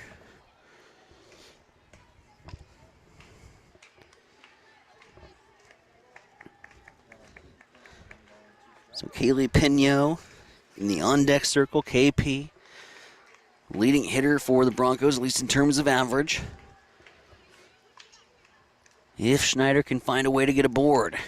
Outside corner, trying for a chase pitch. Lauren Schneider not biting. That'll bring the count to 2-2. Isabel Tanabe getting aboard via the leadoff error. We talk about it all the time, gang. Leadoff errors or leadoff walks will just kill you in this game. And see if the Broncos can make her pay for the leadoff error over there at second base. Continuing to fight off the nasty ones. Lauren Schneider staying alive after another foul ball. So these at-bats have continued since the Doan matchup, which we saw this past Saturday, as the Broncos just continue to fight in that batter's box. Wait for theirs. Now Schneider works it full. 3-2. Tanabe over at first. Nobody down here in the top half of the inning, number 5. As Schneider sends this one out to left field, and as she's turned around, Hodnett gets turned around, and it's going to be extra bases here. Tanabe gets the wheel in from Troy Baker and slides in safely. Now Schneider retreats back to second. It'll be an RBI double for Lauren Schneider as she put one up in the jet stream, and Hodnett got turned around. An RBI double. Tanabe scores all the way from first base, and the Broncos are tied. Lauren Schneider with the big hit will bring up KP now to the plate. 2-2, brand new ball game here at Chaplin Field. And Broncos might not be quite done yet. Top of the 5th, runner in scoring position.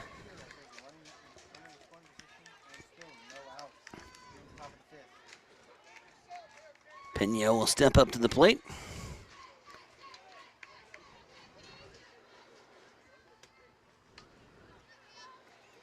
As the pitch on the outside corner, just missing.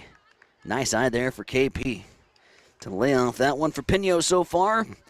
Hard luck line out to shortstop, and then a single, the RBI single back in the 3rd.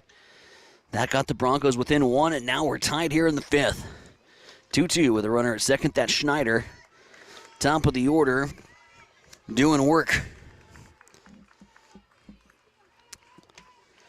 Ribby single for KP, a Ribby single for Lauren Schneider. Tanabe's reached twice, scored. That's what you want to see out of your 1-2-3. Here's the pitch to KP. Puts this one in play past the first baseman. Second baseman's there, a little flip. As Reimers goes to Floro for a 4-3 putout. But KP pays a bill as now Lauren Schneider moves up to 3rd. Gets the extra bag on the fielder's choice. As that'll bring up Lauren Lee. Shoot her up into the jet stream there, Lauren. Sack fly, RBI, that'll work. Whatever we can do to get the Broncos the lead here as the pitch comes in from Campbell Petrie. And she catches the corner there for the strike. And she'll go to work here on the Bronco cleanup hitter with one down. Top half of the fifth, 2-2 tie. Lee looks at that one on the outside. Nice frame job there by Lemley, but can't get the call. And that'll even it up here at 1-1. 1 ball, 1 strike, 1 runner at third. That's Lauren Schneider. Broncos have been looking for these clutch hits for a good majority of the season. They might have just found it here, but no, go straight to center. And Lauren Schneider got too far off of third. So wastes a sack fly opportunity. Schneider was off on contact and had to retreat back to third. That doesn't allow the tag-up opportunity. And so you miss a sack fly opportunity. That one hurts. That'll go down in the books as an F8 as Ana Medeiros will now come up to the plate. You don't want to take the bat out of her hands. Medeiros obviously been nursing a hamstring injury. Nearly had a Kirk Gibson moment from the LA Dodgers. You don't believe what I just saw as she hobbled up to the plate as the Broncos were trying to come back against Doan. Ends up reaching after a walk and then was courtesy run for, and then that all told didn't matter. Nicole Halsey came in to run for her. She got to second base before Mudloff reached it first, and the Broncos walked it off, 3-run fashion. 2-2 with 2 down. Clutch hit opportunity now if you're on a Madero. She's already singled so far in her only plate appearance so far today. Petrick looks in, and that was framed beautifully there by Lemley. Might have pulled that one in from the outside corner a little bit. Beauty, 1-1, 2 down. In a 2-2 tie here in the top half of inning number 5. Petrick goes to work.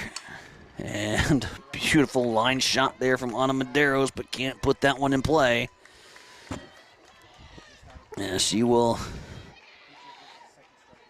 hobble back to the line, get ready to do her again. A 1-2 upcoming.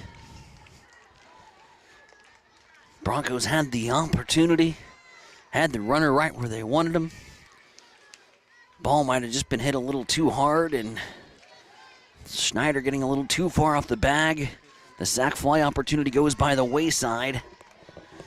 And now the Broncos need a clutch 2-out hit. And there's 2s all over the place. 2 balls, 2 strikes, 2 down. Here in the 5th with KP Ana Medeiros at the plate. The 2-2 delivery from Petrie is outside, and that'll bring the count full.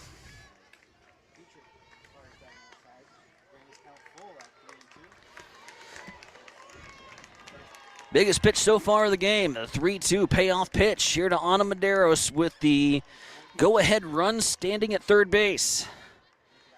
Clutch time here for the Broncos, and the pitch swung on and missed, and Campbell Petrick gets out of the inning. Strikeout swinging from Ana Medeiros. The Broncos tie it up, but can't get the lead here in inning number 5. I'm John Butler, funeral director and owner at Livingston Butler Vollen Funeral Home and Cremation Center in Hastings. And I'm Nikki Butler, the advanced funeral planning specialist. Whether you choose a traditional service, cremation, or a unique memorial service, our experienced staff is here to help guide you through every step. Visit us at lbvfh.com to learn more about our services and how we can support you. Livingston Butler Vollen Funeral Home and Cremation Center. We are here when your need is greatest.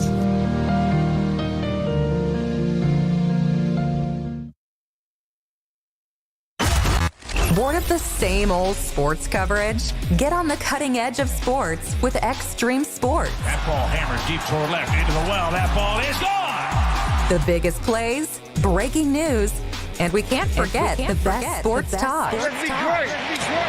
Let's be great! Let's be great! We are Extreme Sports. Back here at Chaplain Field, Tyson Everonic with you. Hastings College softball on your airways here this afternoon. Round 1 action of the GPAC postseason tournament between 2nd-seeded Midland and 7th-seeded Hastings College. And we are, as we started, tied. Bottom of the 5th here this afternoon.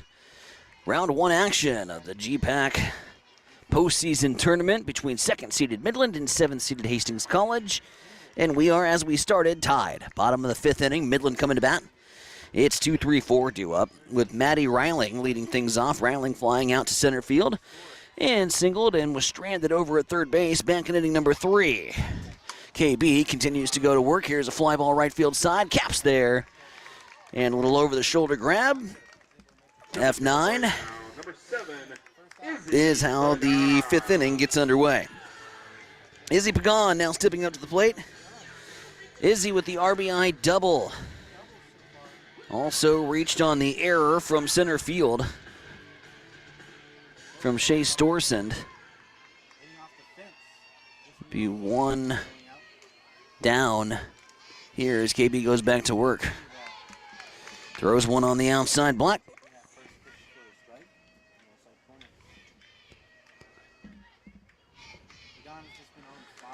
And no 1 count with 1 down, 2-2. Pitch outside corner. Schneider's giving chase, but has to give up. Just on the left field fence line there.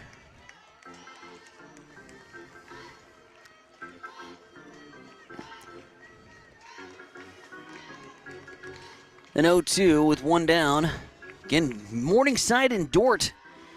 They're getting warmed up for game number 2 here from Fremont this evening. Following that, it'll be the winner's bracket matchup at approximately 7 p.m.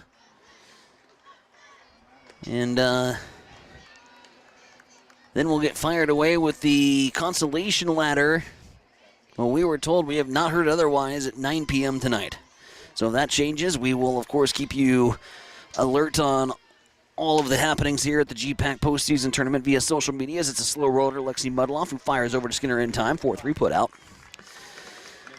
But we are planning for the sleeping bags and a little late night softball. We're actually hoping for a 7 o'clock contest and a little earlier trip, 2-2 tie. That would be ideal. Get me back to the hotel in time to watch some Blues hockey.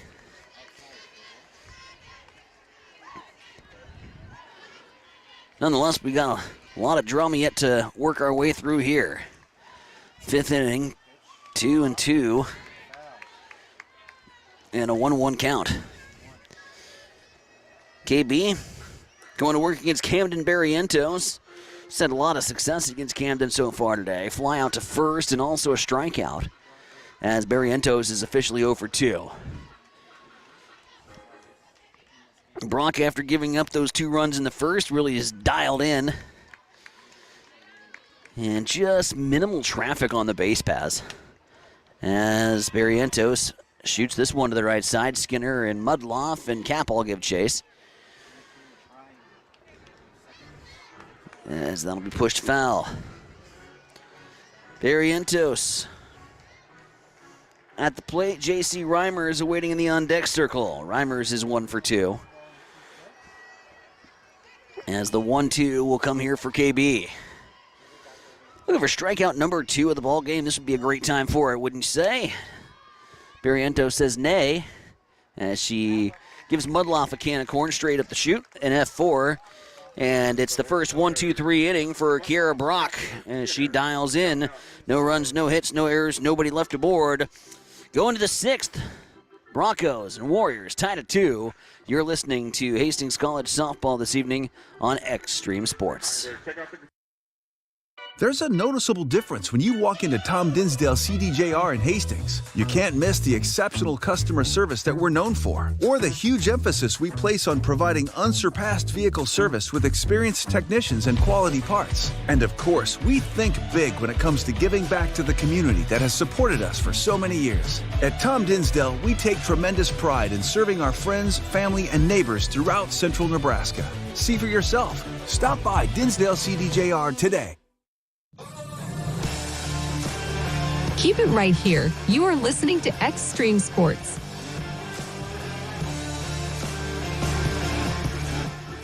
Tyson and Veronica back with you here from Chaplin's Field in Fremont, home of the Midland Warriors, as Midland and Hastings College tied up at 2 runs apiece.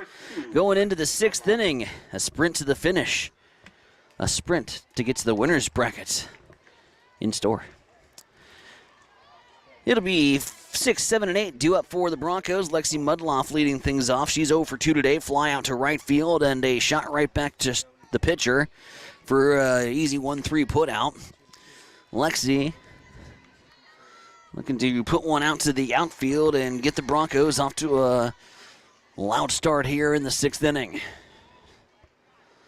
Mudloff got the home run that got the Broncos the spark back in game number 2 against Doane back this past Saturday.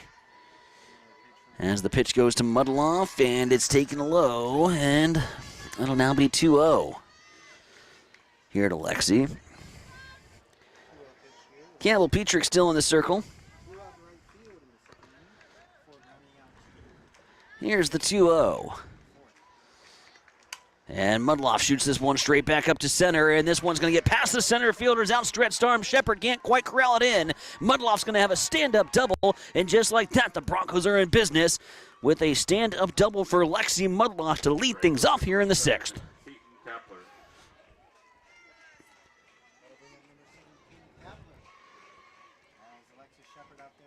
So Mudloff will give up the batting gloves to Theo. Lexi's going to be in scoring position. And it looks like we're going to have a pitching change upcoming here for Midland. Pitching change in the circle. We'll tell you all about it when we return. It's Hastings College GPAC softball, and it's on Extreme Sports. Industrial Irrigation Services has proudly supplied reliable horsepower to the industrial engine market since 1955. Our entire team is dedicated to fostering long-term relationships with our customers and key suppliers. Honesty and integrity make up the foundation that our business is built upon. Our entire team is ready to deliver the best sales, engineering, parts, and service support you have come to expect over many decades. No matter your industry or the rigorous demands of your application, our team of experts stand ready to serve you. We have been serving our customers and friends for over a half-century, and we look forward to continuing to provide you with the absolute best industrial engine packages and services for generations to come. When you need a solution for your industrial needs, don't just buy horsepower. Invest in reliable horsepower. Mackenzie Graninga, the next pitcher here for Midland. 5-0 on the season, a 1.29 ERA. Has rolled 42 strikeouts up in the infield and at the corners here for Caden Kapler. With Lexi Mudloff aboard at second base, the Broncos finally starting to get into Campbell Petrick as they've slowly clawed their way back into the matchup. And now Lexi Mudloff leading off the 6th with a double to put a base runner in scoring position for HC, and Midland says that's it. We will turn to our second, and Greetner, Caden Kapler sends one right back up the middle, and that nearly scores Mudloff, who took a wide turn over there at third and got the big stop sign from Troy Baker. Says let's not test the arm just yet. Moving station to station. Now it's runners at the corners, first and third, with nobody out, and Sam Skinner coming to the plate. Big AB for Sam here, as the Broncos have the go-ahead run at third. And nobody down here in the 6th inning. And what the Broncos are hoping to be a big 6th inning here at Chaplin Field. Skinner. Whoa, chin music.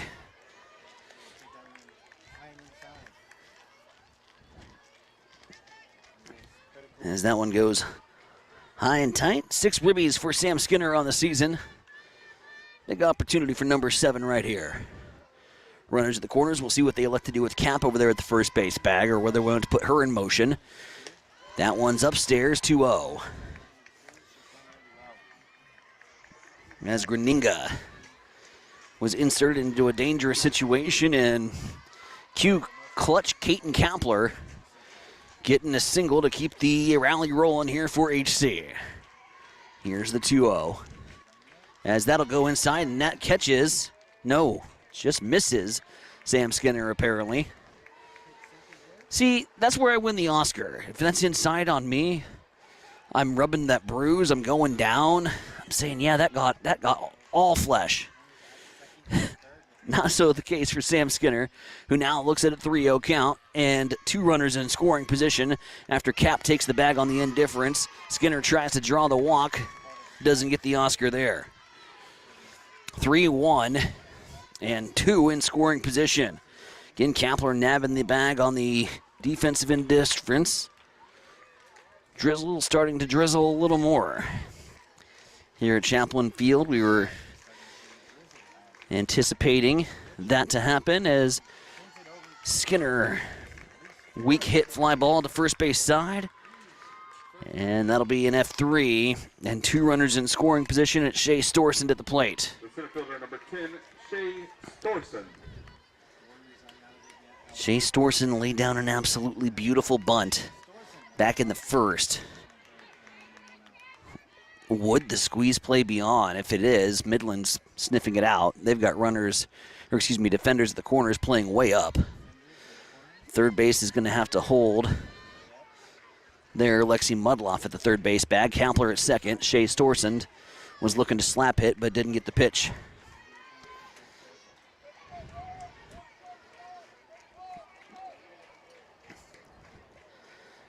Troy Baker's looking like he's trying to get a bug off his sweater the way he's giving the signs here to the 9-hitter Shea Storsund. Here's the 0-1. Storsund this time pops it up the bunt attempt. They'll try to throw back down to third. Ball pops in and out of the glove, and they can't execute the bunt. Shea Storsund laid down a beauty in the first, but can't execute the bunt here. And now there are 2 on and 2 in scoring position. Fundamentals, bunt attempt pops straight up into the air. Ouch. Isabel Tanabe, the leadoff hitter. The senior needing to come through clutch with 2 in scoring position. Here in the top half of the 6th, this has been the Broncos' best opportunity. That one's in there, strike on the inside corner. Broncos who have been in this scenario just way, way, way too many times. Putting traffic on, threatening, and then inability to come through with the clutch hit. It appears to be biting here in the GPAC Conference Tournament once again. God, makes you sick. 2-2. Umbrellas now up in the crowd as they'll start to get under cover here.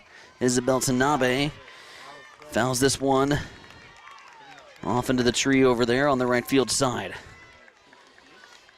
We are outdoors in the elements. We are under protection of canopy here, so we can hear it on the top of the canopy. But so far protected here from Fremont.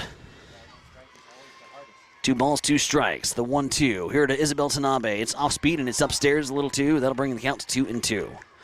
2 balls, 2 strikes, 2 on, and a 2-2 game. Deuces.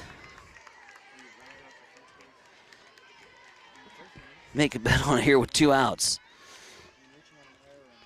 Tanabe trying to extend the AB here in the 6th, trying to put one in play, trying to deliver the clutch 2-out hit.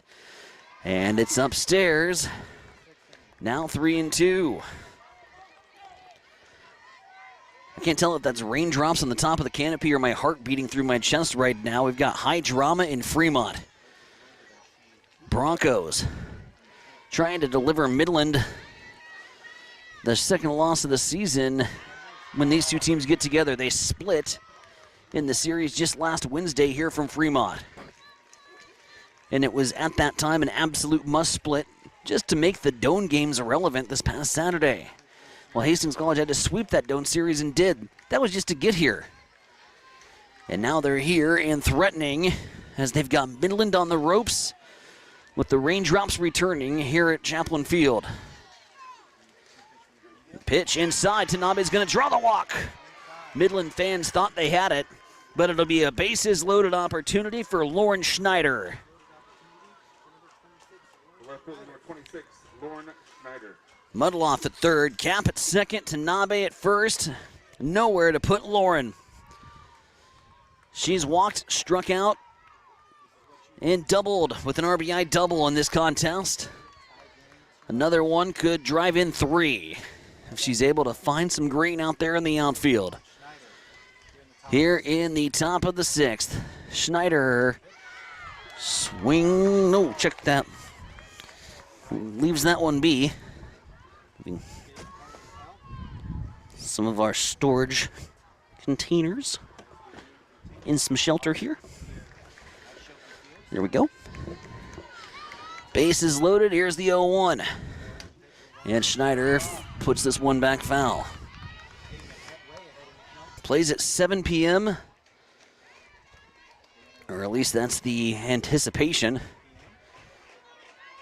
Loser goes down to the 9 o'clock consolation ladder. That's again if things remain on schedule. But I don't need to tell you we've got raindrops coming into the canopy area here, and could see that again. We were in a 3-hour rain delay just to get things started. We were anticipating some on and off showers throughout the afternoon into the evening. And hopefully that's just what we're looking at here. 1-2 with 2 down. Lauren Schneider down to her last strike with the bases loaded. Watches one upstairs, 2-2. Patient at bats. Anxious moments. Bronco faithful on the first base side doing what I'm doing up here in the press box area. And that's wearing a hole out here in the floor. Pacing back and forth. Can the Cardiac Kid strike again? Here is the 2-2, and it's in there for a strike. Freezes Lauren Schneider on the corner. Can't pull the trigger, and the Midland Warriors get out of a bases-loaded jam. Wow. 2-2. Bottom of 6 we go. Broncos leave them loaded. 2-2 tie here in the GPAC Conference Tournament. Sundays are meant for relaxation and indulgence, and there's no better place to do it than at Bullseye Sports Bar and Grill in Hastings. Enjoy the Sunday brunch buffet from 10 a.m. to 2 p.m., featuring an irresistible spread of breakfast favorites that will make your taste buds dance. Choose from fluffy pancakes, sizzling bacon, fresh fruits, and so much more. It's all you can eat and everything you could ever want. Bullseye Sports Bar and Grill, located at 2017 West 2nd, across from the water park in Hastings. Keep it here on Extreme Sports. Hits it to right field. Brennan is back. He's at the wall, and we are tied. Your all-access pass to nonstop sports talk and live play-by-play coverage. You guys are the number one sports station because you make the phones light up. 5, 6, 7, 2 up for Midland University. Midland and Hastings College tied at 2. Bottom of 6 here from Fremont.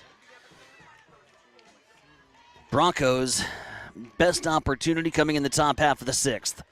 Best opportunity goes by the wayside. They leave the bases loaded, put 2 in scoring position with nobody down and unable to cash in on the opportunity to pull away here from Midland. So let's go to the bottom half of the 6th. There it's 5, 6, and 7 due up.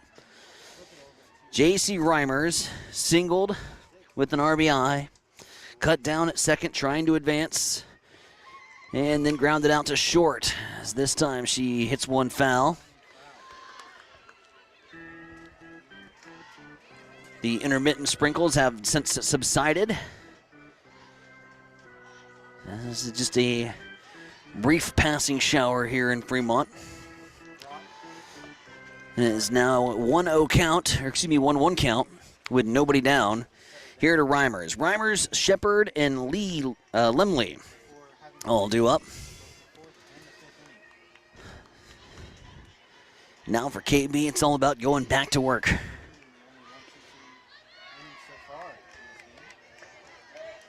Was able to set down Midland in order back in the 5th. Faced just 4 batters in the 4th. And she is steadily dialing into this contest as Reimers hits this one out between right and center, and this one's going to drop between Storson and Kapler, and it rolls out to the fence and over there at the second base bag. Now an overthrow out to second base, but nevertheless, Reimers stays put at second as that ball gets between right and center. Zero communication, and Storson and Cap are frustrated with each other. They were both heading in. Both had a shot, but neither called for it, and the ball falls right between them, rolls out to the fence. A critical moment out there in the outfield.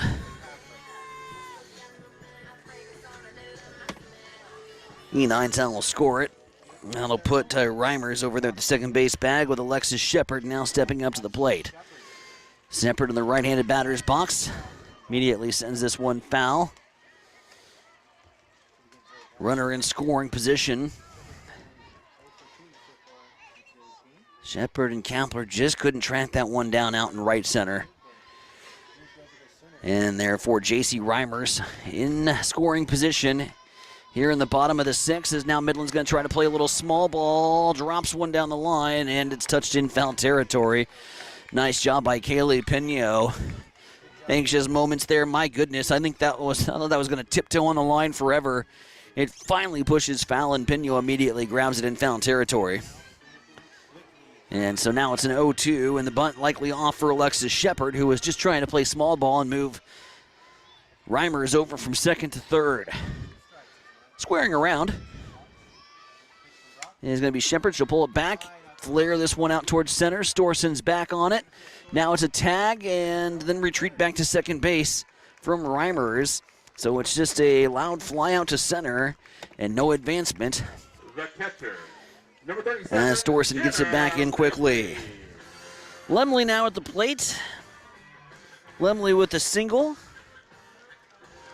here in this contest, and a fly out to left. 1 for 2. Runner in scoring position is J.C. Reimers over there at the second base bag. Bottom of the sixth there in a 2-2 tie. One down, KB goes back to work. This one's going to go right back up the middle on a frozen rope, and it's going to get behind Storson, and that's going to score a run. A RBI single off the bat of Jenna Lemley. J.C. Reimers coming around to score, and Midland has the 3-2 lead. Tough break there for KB, who had pitched so well here in this ball game, but that was first pitch swinging, and that was knowing your opposition and being well scouted. First pitch, fastball right across the middle, sends it right back up the gut where it came on a frozen rope. Jenna Lemley delivers the biggest hit of the ball game here for the Warriors. The RBI single to give them the 3-2 lead. So courtesy runner upcoming now for the catcher Lemley over at the first base bag. But the damage has been done. Midland has broke through here in the sixth. Haven't scored since the top half of the first inning. Zeros in 2, 3, 4, and 5. And now with one down, Jenna Lemley with the clutch RBI single, and could send Hastings into the consolation ladder. Here's the pitch, off speed, upstairs.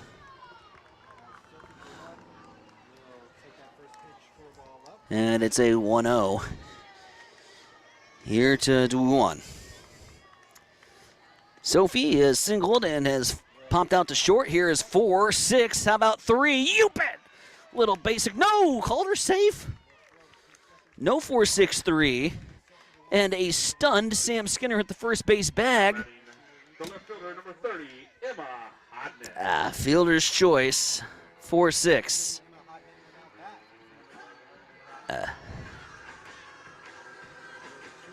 I'd like to disagree. 2 down. Mercy sakes, here's Ariana Crofton. Nope. May or may not be, well. Hodnett now in at the plate. She came in for Ariana Crofton. Crofton, again, was slow to get up after stealing a bag back in inning number 4. And so it'll be Hodnett now in at the plate for Midland with the runner at first base. Broncos thought they got out of the inning with a 4-6-3 double play, but Sophie flying down the line. The first base bag just beats it out in time, apparently.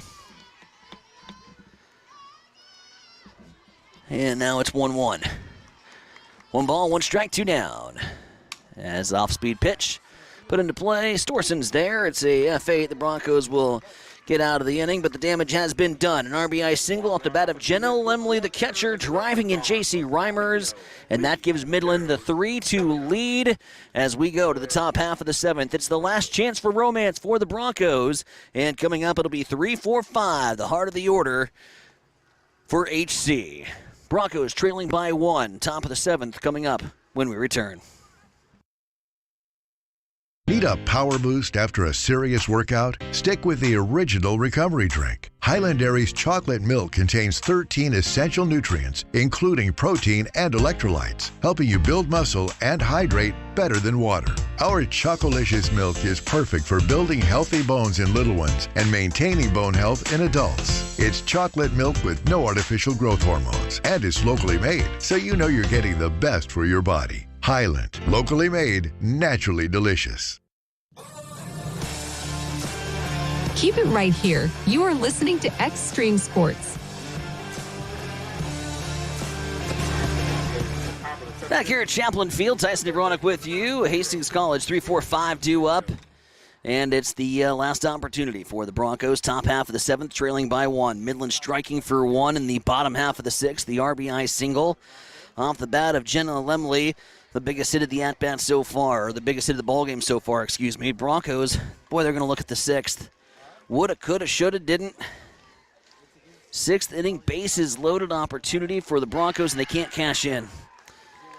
Kaylee Pino will lead things off here for the Broncos, with Lauren Lee waiting in the on-deck circle. Pino swings and misses. It's going to... new pitcher here for Midland, who came in the 6th. Excuse me, that was Mackenzie Graninga, who continues to fire in the circle and tries to ultimately pick up the win here in this ballgame as she entered in a 2-2 tie. So Graninga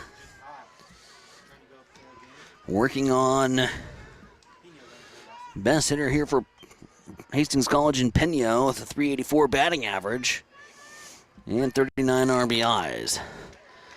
Just trying to get the train out of the station, so to speak, here in the 7th. Put pressure on Midland once again as Peno will fly this one out towards right field, but right there to make the catch, Sophie DeRohan.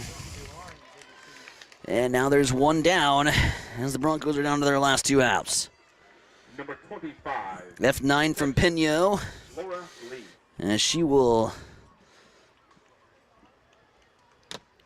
in with a 1-3 line score. Lauren Lee 0 for 3, 3 straight pop-outs. Yes. Graninga going to work on Lauren Lee, the catcher, here for the Broncos. Train moving in off the rail yard here to our left side. Not as loud as we have them at Duncan Field, though. They must have quiet zones out here in Fremont. Well, those must be nice. It's an 0-2, however, to Lauren Lee, which is not nice if you're a Bronco faithful. Lauren Lee at the plate. Anna Medeiros waiting in the on-deck circle. Lee watches one upstairs. Brings count 1-2, 3-2. Midland with the lead. Midland striking for 2 in the first. KB then dialed back in, settled in, but just couldn't quite keep Midland quiet as they struck for the go-ahead run in the bottom half of the 6th. And now it's the Broncos down to their last 2 outs. Here's the pitch, and Lee fouls it back into the fencing. Staying alive. 1-2. Good pitch there from Graninga. She jams Lauren Lee inside. See if Lauren Lee can extend one. Put one in play somewhere. Get the Broncos a base runner and a little life. Inside, and that's going to get her on the wrist. That far, too far to the inside, and that gets Lauren Lee right on the wrist. And she will earn the base the hard way. And that's especially concerning because that's in all likelihood your catcher for game number 2 due to some of the injuries that we've been having. And now the Midland coaching staff wants a word with the home plate umpire. Thought she might have reached out over the plate. Don't think she had time to reach out over the plate. She pulled the hands back and hits her on the wrist.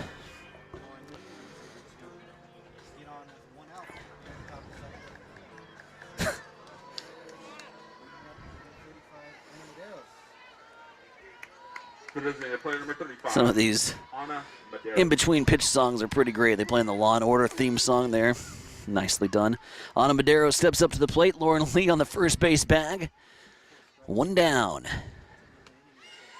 here for the Broncos, but the tying run is aboard at first. Ana Madero's representing the go-ahead run.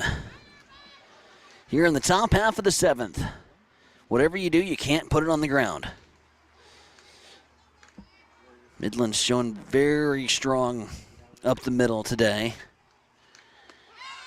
As Maderos looks at a strike. 1-1 with 1 down. Runner aboard at first is Lauren Lee. Electing not to go with the courtesy runner. As the pitch goes upstairs. And that'll bring the count to 2-1. It's a hitter's count here for Ana Maderos. Maderos does have home run power. Again with 4, but you just question how much pop she's got with that hamstring injury that she suffered back in that matchup against Doane.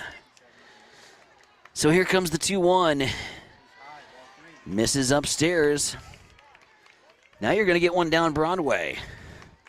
Could we still have a Kirk Gibson moment?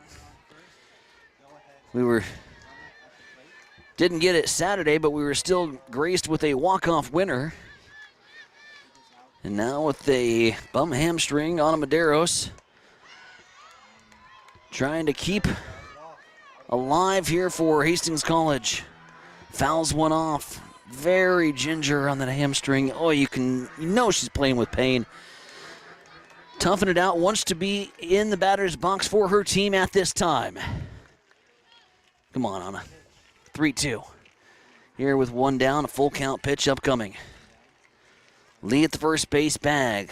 The tying run. Down Broadway, misses upstairs. Ana Maderos is going to hobble over to first base. Going to be courtesy run for, you'd have to believe, for Hastings College.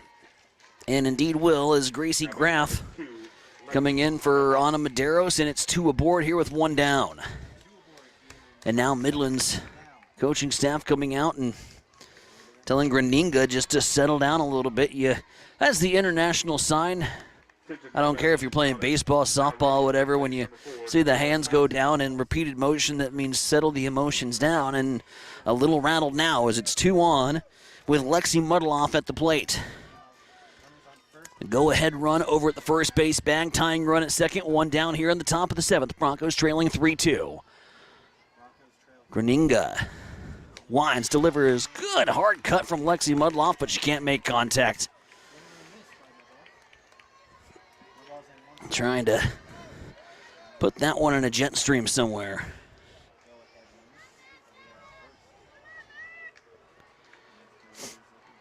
Graninga, the 0-1, and dials it back just a little bit. Muddleoff out in front. It's now 0-2. Good hard cut there from Lexi Muddleoff. She's swinging for the downs. She wants to put this ball in orbit somewhere. And just make contact. Good things will happen. First base side touches the bag. And it's 3-4 double play to end it. Muddleoff grounds to first. The tag applied by Floro. The fire back over to Reimers in time. And the Broncos threaten, but hit into a double play to end things here in the 7th. Outstanding defense on display from the Midland Warriors. And they cash in with a 3-2 victory to take AC now into the consolation ladder here of the Great Plains Athletic Conference Tournament. Midland winning a 1-run game. Boy, that's been the story of the Broncos season. Heartbreaking, these 1-run ball games. They suffer another one. Tied it up in the 5th. Bases loaded opportunity in the 6th. 2-on-1 out in the 7th. And they can't cash in. Midland, a 3-2 winner here against Hastings College. Take a quick break, come back. We'll have a post-game show, wrap things all up for you, and then get you set for game number 2, which will, as of right now, is scheduled for 9 o'clock tonight. Late night softball here on Extreme Sports. We'll bring you the latest as we know it, when we know it. But post-game show is going to come up first, and that's coming your way right after this. Midland again winning 3-2 over Hastings College. Back with more GPAC postseason softball right after this on Extreme Sports. If you experience air conditioning problems this summer, call the experts at Ruts Heating and Air Conditioning of Hastings. Ruts is a local, family-owned business with over 45 years of experience in the HVAC industry. They service all makes and models of heating and cooling equipment for both residential and commercial customers. You can trust Ruts Heating and Air Conditioning to complete all repairs, installations, and maintenance work on time.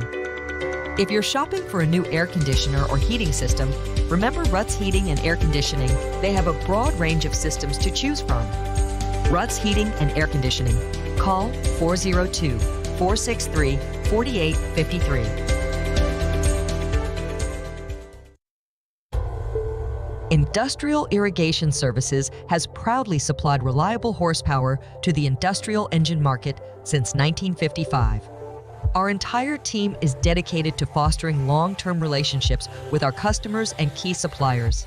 Honesty and integrity make up the foundation that our business is built upon. Our entire team is ready to deliver the best sales, engineering, parts, and service support you have come to expect over many decades. No matter your industry or the rigorous demands of your application, our team of experts stand ready to serve you. We have been serving our customers and friends for over a half-century, and we look forward to continuing to provide you with the absolute best industrial engine packages and services for generations to come. When you need a solution for your industrial needs, don't just buy horsepower. Invest in reliable horsepower. Welcome back to Extreme Sports.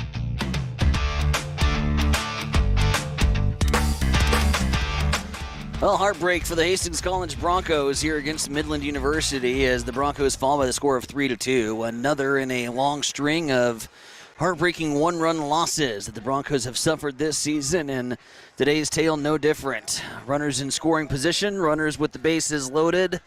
Big opportunities, nobody down, scoring position opportunities, runners at second and third, just the inability to get the big clutch hit to push Hastings up and over the top and put these opponents in their rearview mirror. They fall again today by the score of 2-1. Coming in relief and picking up the win for the Midland Warriors today was Mackenzie Garinga as she comes in and shuts down the Broncos despite the Broncos putting traffic on the base paths. Again, just holding the Broncos to the inability to get that clutch hit here this afternoon. Midland started off the scoring, and it looked like it might be a pretty long day. They were flexing early on. Reese Floro, one of the better hitters in the Great Plains Athletic Conference, came off with a ringing double. It was ambush tactics from the word go against KB Kiera Brock. Midland strikes for 2 all told in the top half of the first inning, but then KB settles back down. The Bronco offense finally getting things going in inning number 3 as they're able to scratch across a run manufactured by Shea Storson, playing a little small ball to lead off the ball game. And then Storson was eventually driven home by KP, Kaylee Pino, who gets the RBI single in the third. And then you come around and move things over to the 6th inning where the the 5th inning where the Broncos are able to tie things up after Isabel Tanabe reached aboard via an error. Isabel Tanabe gets aboard. Schneider then gets an RBI double to bring teammate in Isabel Tanabe, and the Broncos right back in biz. 6th inning, critical juncture of this ball game. The Broncos chase away the starter. They put runners at second and third, and there's nobody down, and you're thinking, here we go. Broncos are finally going to get one of these tight games and put one away. Runners at second and third are left stranded. They even had the opportunity with the bases loaded and one down, but couldn't push across the clutch run. Bases loaded opportunity goes by the wayside. Midland strikes back in the top half of inning number 6 as it was a big RBI single off the bat of catcher Jenna Lemley. as Lemley goes 2 for 3 on the day. J.C. Reimers is able to come across to score.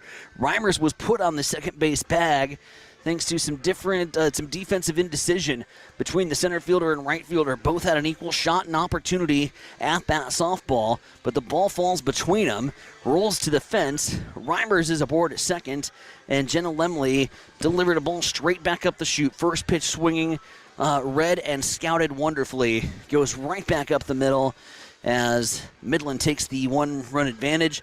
But the Broncos weren't done. They weren't done fighting. They weren't out of this ballgame by any stretch of the imagination. They were able to put 2 more on and apply once again pressure against this Midland softball team. But Midland able to close the door. Strand runners at first and second, thanks to a double play hit right at the first base bag. Touched by Floro, flipped over to second base in time, and just like that, the Broncos went down here this afternoon and will play later tonight. And it is official. It'll be a 9 o'clock contest so far. As we say that, we look out to our left and we see the rain once again start to intensify.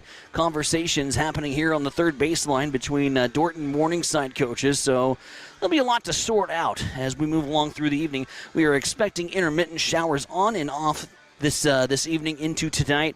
So we don't want to say 9 p.m. for sure. We want you to stay tuned to social media to find out more. But we are anticipating and we'll be ready if indeed the midnight oil calls. And we'll have 9 o'clock softball for you here on Extreme Sports in a consolation matchup between Hastings College and the loser of this next one between Dort and Morningside. And that matchup is going to be getting underway here shortly from Fremont. Once again, Hastings College falling here tonight by the score of 3-2. And we'll be back with you later on tonight here from Chaplain Field in Fremont. GPAC opening round tournament coverage here on Extreme Sports. Brought to you in part by Tom Dinsdale, also by Bullseye Sports Bar and Grill.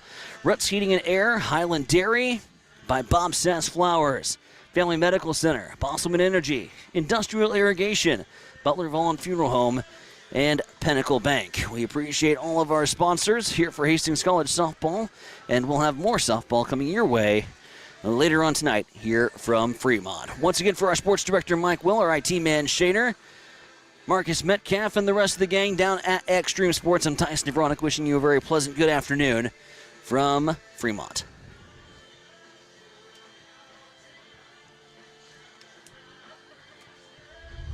The Bronco postgame show has been brought to you by Ruts Heating and Air, your York Midwest dealer in Hastings and Kearney.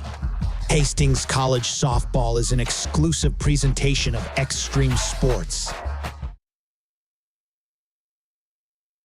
Thank guy. Hey, mind if I get a selfie? Sure.